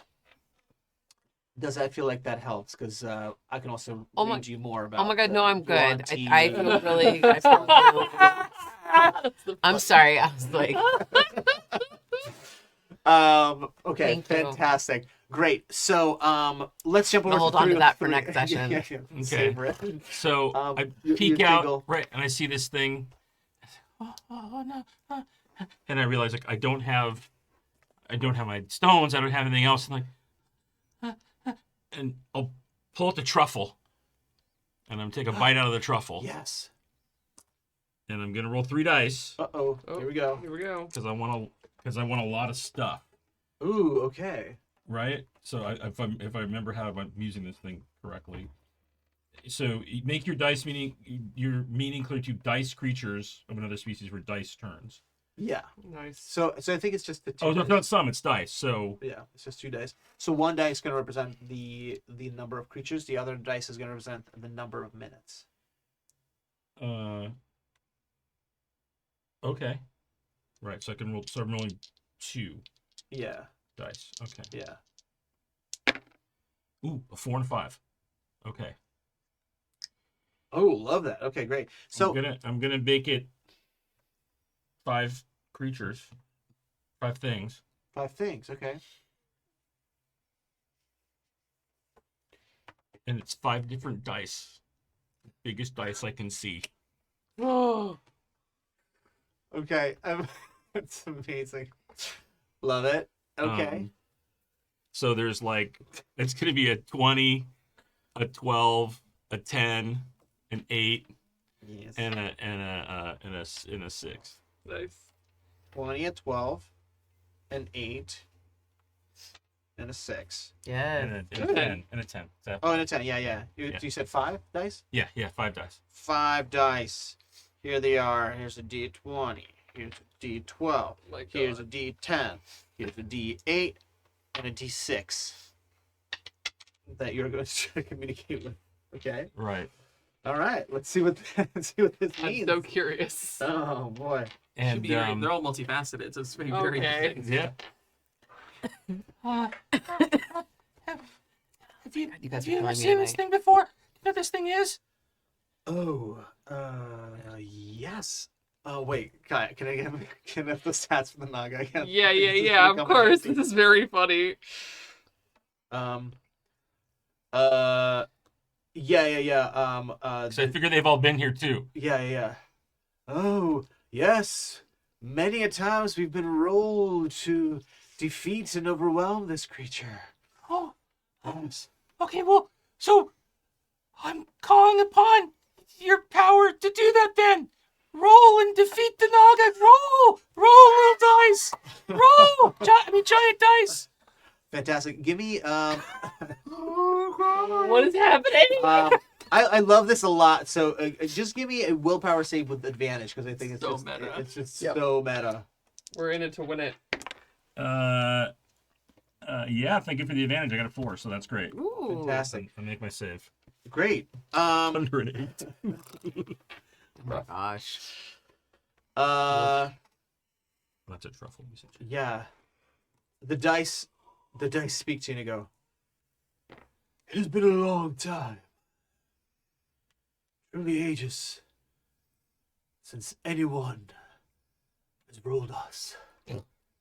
We have not been summoned to tell great stories of legend, to uncover lore, to make arcana checks, I have dark vision. saving throws, to make our meaning known, to impose our will and destiny upon a grand story in a long time.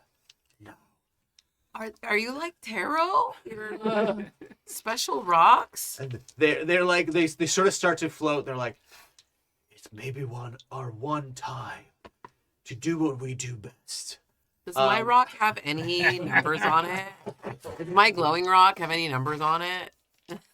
I think your glowing rock might be a genuine piece of magic. Okay. Whereas this Just is making sure.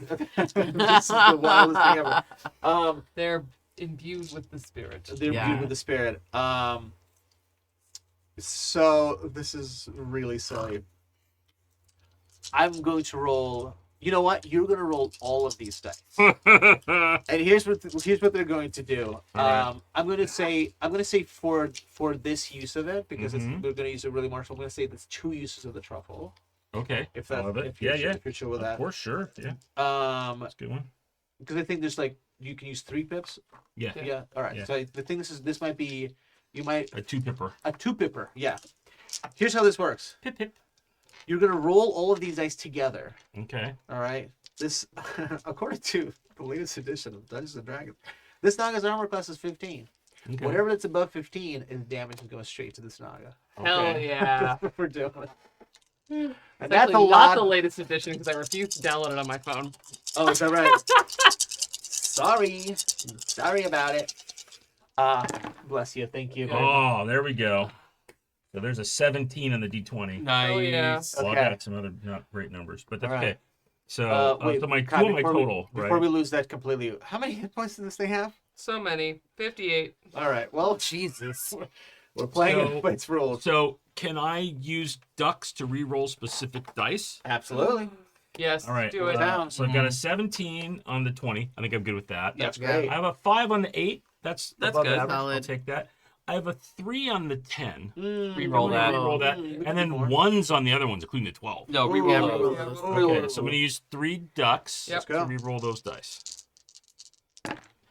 Oh, hell yeah. There's a 10 on the D10, Oh, Hell yeah. let's go. a 10 on the D12, Hell yeah. and a 5 on the 6. There it is. So Yeah, total about that. is 10, 20, 30, 47. 47 That's what we want.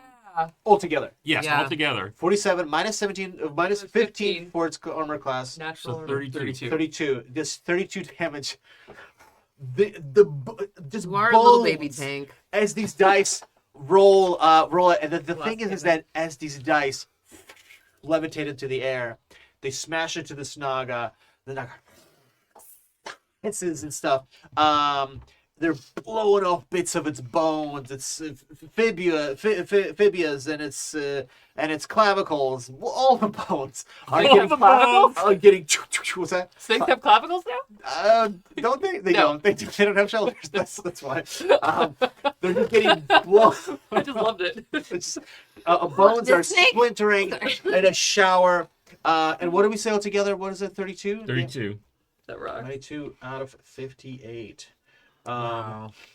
Oh my god. Bringing this hulking beast down to 26 hit points. Amazing. This is a tremendous creature.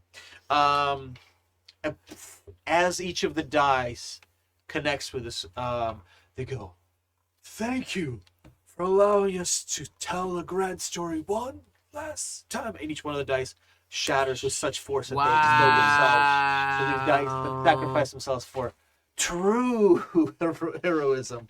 Wow. Phenomenal. And I think for flavor and maybe to add some urgency for Joy too, the 20-sider is the one I was behind. Oh, nice. yeah, yeah. Fantastic. Okay. All right, so now 303, like it sees that he's like, oh, he's like so excited, and then realizes, fuck, like, he's just like standing out there, totally exposed. Amazing. Okay, well, it is now this crazy creature's turn. Thank you, sir. Wait, am I going? Oh Or am I going to go after it still? I think that's fine. no, you're For going. time. He's gonna go last. Yeah, go Okay. ahead, Lure. Do your thing.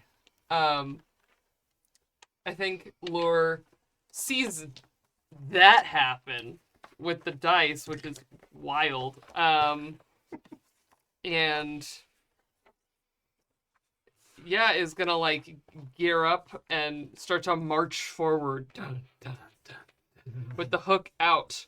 Yeah. And at the last minute, instead of raising the hook, looks at the Naga and motions to it, "Come here, And he's gonna use fear from Gertrude. Nice. Fantastic. So to activate fear. Activate. Activate. Yeah. Gives the frightened condition to dice number of creatures. So I just have to roll to make sure it's not a 6. It's a 4. Fantastic. Um, Fantastic. Yes. It just gives it. yeah. Okay, amazing. So Afraid. fantastic. And then Yes. Mausritter, the friend condition means you freaking can't move towards the thing you're afraid of. And right now, this serpent coils up into itself. I've fought you before.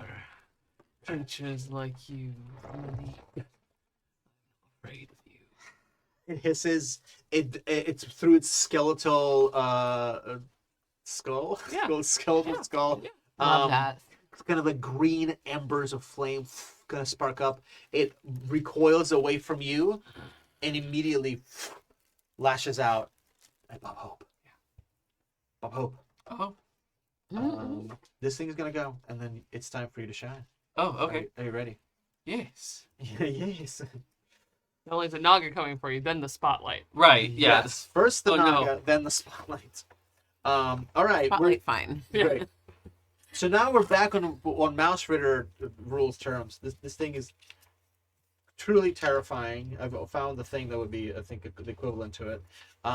It's going to roll D10 with advantage. Oh, And good. it's going to take one of those as its damage. First roll is 8. Next roll is 5.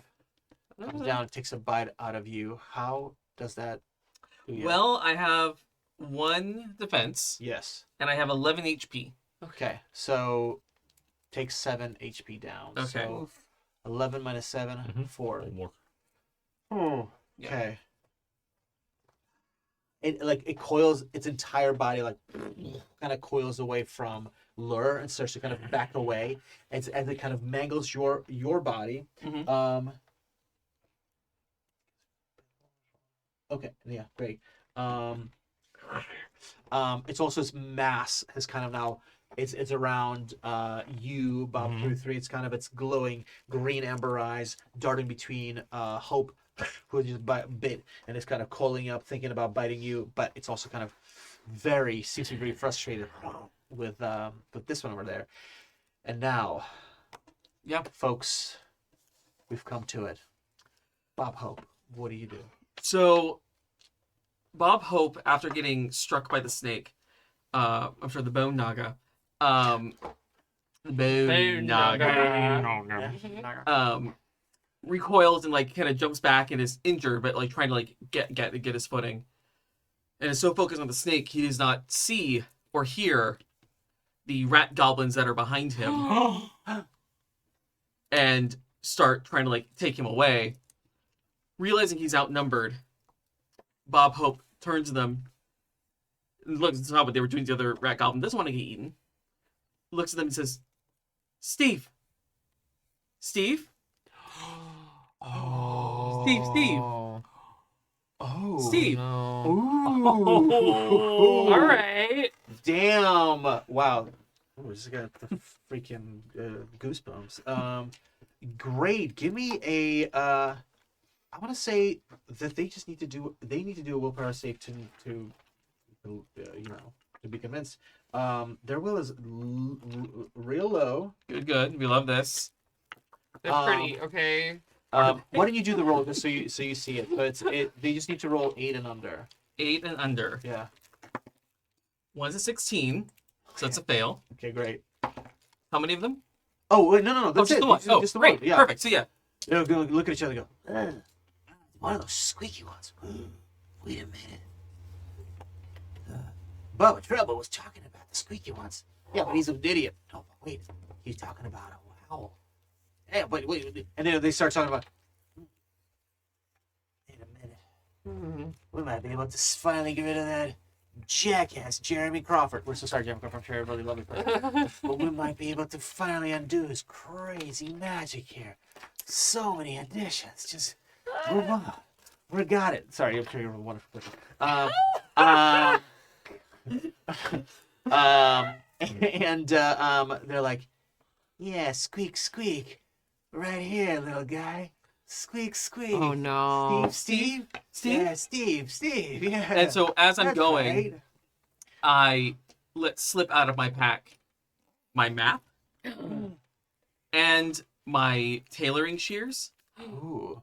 that, if for thematic effect, can point in the direction that they're taking me. Fantastic, yes. You made a little Like- compass. Yeah. Little, what's her name? Ariadne is good, right? That's the one that has the thread. and the Oh ribbons yeah, on it? Oh, yeah, yeah. yeah. Mhm. Sorry. So yeah, yes. Ooh, I love this. Okay, map unfurls and the shears kind of follow in your direction as these hairless, like pasty rat goblin freaks like put their arms around you. That's right, Stevie. Come on, Steve. Yeah, Steve. Okay, let's go ask that giant dumbass if you recognize this. It's Steve.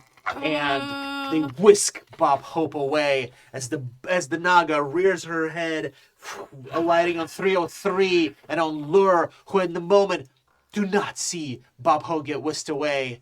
And of course, as we pan out, we see the very frustrated Bobby Sox, who's just trying to get Jeremy Crawford to talk about anything but Anything but this game. And on that, folks, we're my going to God. call it a night. Next week we're going to be without our lovely Joey Nestra, but we might have a guest.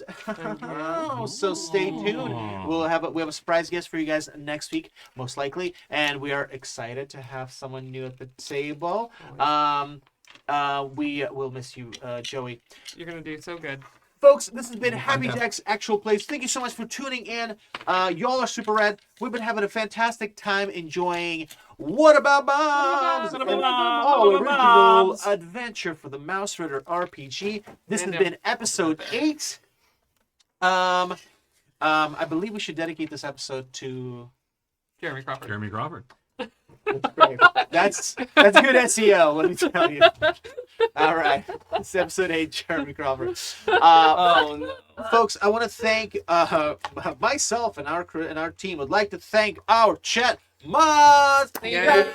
Thanks me for everything. Thank You guys are you. so incredible. Thank you for keeping it sweet and cozy and so nice in the chat, keeping a nice, safe atmosphere so everybody can enjoy this and just chill and enjoy all of the radness going Thank you, on. James, for fixing Bill Roper. Yay, and Bill Name. Roper. The best. And now introducing Bill Roper for the first time ever. First time in this game. We also want to thank the most gorgeous, intelligent, attractive Patreons in the world. That's right. Thank you, Happy Jacks Patreons. You keep us ad-free and independent. You're heroes. And it's because of you that we can play games like Mausritter and do wild, crazy hacks of this game. And hopefully Isaac Williams doesn't hate me. I love your game so much. Jeremy Crawford might after this. But the Patreons, you're making it possible for us to enjoy these independent, rad, unusual, fun, funky games without having to worry about publishing companies or system popularity. Sorry, Jeremy Crawford. Patreons out there, you can join the heroic ranks of Happy Jacks Patreons by going to happyjacks.org/Patreon. Hey, be a hero. Join the Happy Jacks. We want you for a Patreon. All right, folks. My name is Artem. I've been your GM. My pronouns are he and they, and with me are some fantastic humans. Let's go around this way so that we can end on our wonderful in-house, beautiful producer. Oh yes, sorry. My name is Artem. I'm the GM. My pronouns are he and they. I have a fabulous podcast called Scary Movie and a Sandwich, where I do deep dives on sandwiches and horror movies. Me and my guests will eat a sandwich. We'll discuss how that sandwich connects and pairs with the horror movie. We get deep. It's fun. We eat a lot of stuff, and we shout out some good local places. Yeah, I've got lots of fun episodes. Really interesting guests coming up too. Check me out, Scary Movie and a Sandwich. It's on YouTube and also on anywhere we can find ear listening entertainment. And with that, Bill Roper. Mousy. Hey, everybody. It's Bill. He, him pronouns. You can find me on the social medias at Bill freaking Roper.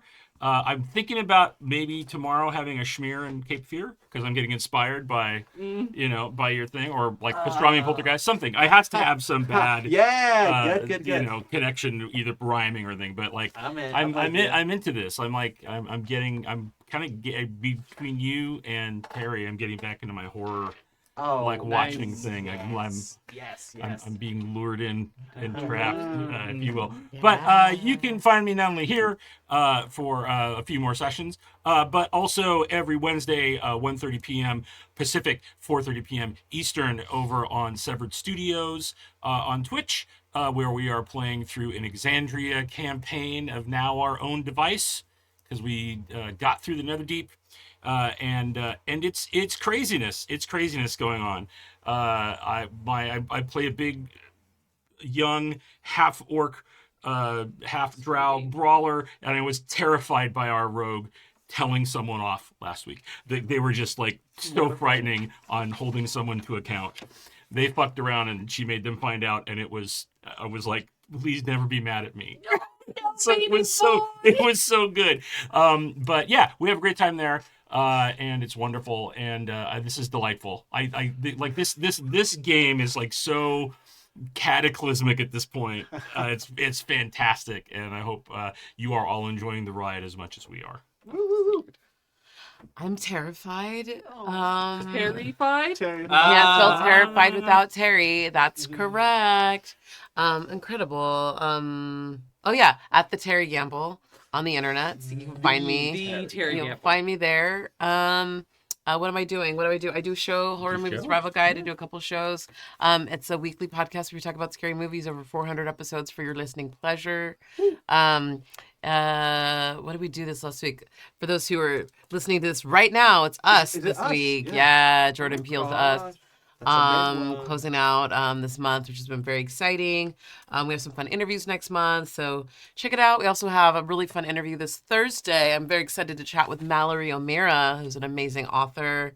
And she also has done a podcast for over a decade with Bria Grant called Reading Glasses, where they talk about books and book culture and a whole bunch of other stuff. But she's freaking brilliant. She has 2 books out right now, so she's like kind of busy, I guess. So we roped her into talking about her new books this week and her life and why she loves horror. And we all went to see Wild at Heart, David Lynch on Valentine's Day. So we can talk about that too and get into Lynch, because she is a super Lynch fan. So with his recent passing, a lot of folks have congregated together, and I'm like, have all kind of come out of the woodwork to chat about him. So I'm hoping we get to chat about that. So check out that conversation if you're listening later. That should be archived on the George A. Romero Foundation YouTube, the Garf Network, affectionately known. On our show is called Horror X. And that's the last Thursday of every month. We do fresh episodes, but there's a whole back catalog for you to go through. Enjoy. A vast Fantastic. catalog of Terry's big So brain. I don't know about the size of it, but it's definitely there. There you So much go. amazing Terrio. I know. If you listen to Terry in one ear and Terry in the other, you look Terrio. Aw, Ontario. Yep, love that. Hi everyone, I'm Kai. I use he, they, and she pronouns. You can find me all over the internet as Estelle of Imladris. You can find me on Thursday for Sun and Chains over on Bad House RPG, which is a Tales of the Valiant game, which is an all API table set in a post-colonial East Asian-inspired fantasy world. It's a really rad time. I play the gothiest warlock you have ever seen. He is literally a warlock of Shinigami. He's really normal. And then you can find me on Friday over on my channel on Estelle and Ladras playing Hades, which I already am extremely obsessed with. But I'm also going to be talking about Greek myths, which I am very obsessed with. So talking about the very, very amazing ways that they play with Greek myth and expectation in Hades while I play Hades, which I've already played so many times. I'm so excited. So that'll be a blast on Friday at 5. And then on Saturday, of course, you can catch me over on Transplanter RPG, which is an all-transgender, people of color-led dark fantasy actual play series set in a non-colonial, anti-Orientalist multiverse where I play the main party's team dad, who is a sad, complete disaster cowboy man. And we're doing vampire stuff in a world of vampires, and boy, it's getting real political and scary. Things are heating up, and things are happening. I'm scared. Amazing. That's me for now. Dang. More soon. Oh, I guess it's me. Oh, it's you. Yes, Oh, it's yeah. me. Who am I? It's Julian. I It's sorry, our- let me it's our properly in-house producer. The amazing, the one, the only. Hey everybody, I still am Joey Nestra-West. You can find me on all the socials at Feywild or a Feywild85. That's FEYWILDE. Come talk with me on Blue Sky about this past week's episode of Drag Race, which was the musical episode, which was one of the best musical episodes they've done in a long time. Probably in the top 3 ever. Not Oh bad. wow! It's real good. I guess It's I real gotta good. watch it. It's real good. I've only been watching fashion I do photo have a lot of review. feelings about the way they voted.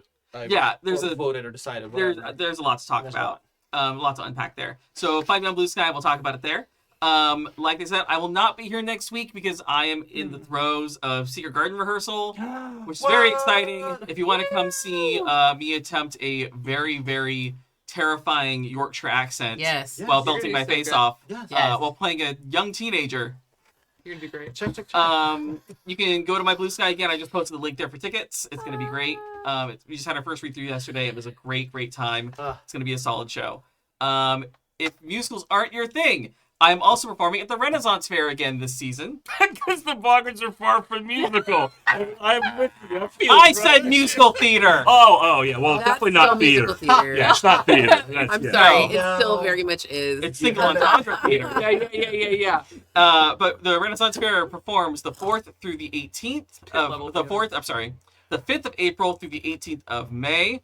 I will not be there the 19th of April through the 4th of May because that's when I'm doing the Secret Garden, which are also the dates for that show. If you weren't paying attention, buy tickets for that and come see me at the Renaissance Fair when I'm there, and it'll be a lot of Yes. fun. Just drink and sing dirty songs, and It's a good time. yeah, it's a hoot, and that's all I have going on.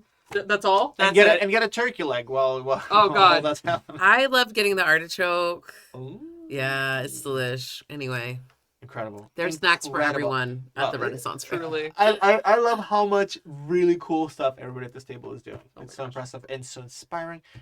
You guys are great. Listen, listeners, viewers, you guys are so great. You're so incredible. Stay kind, be lovely, keep it mousy.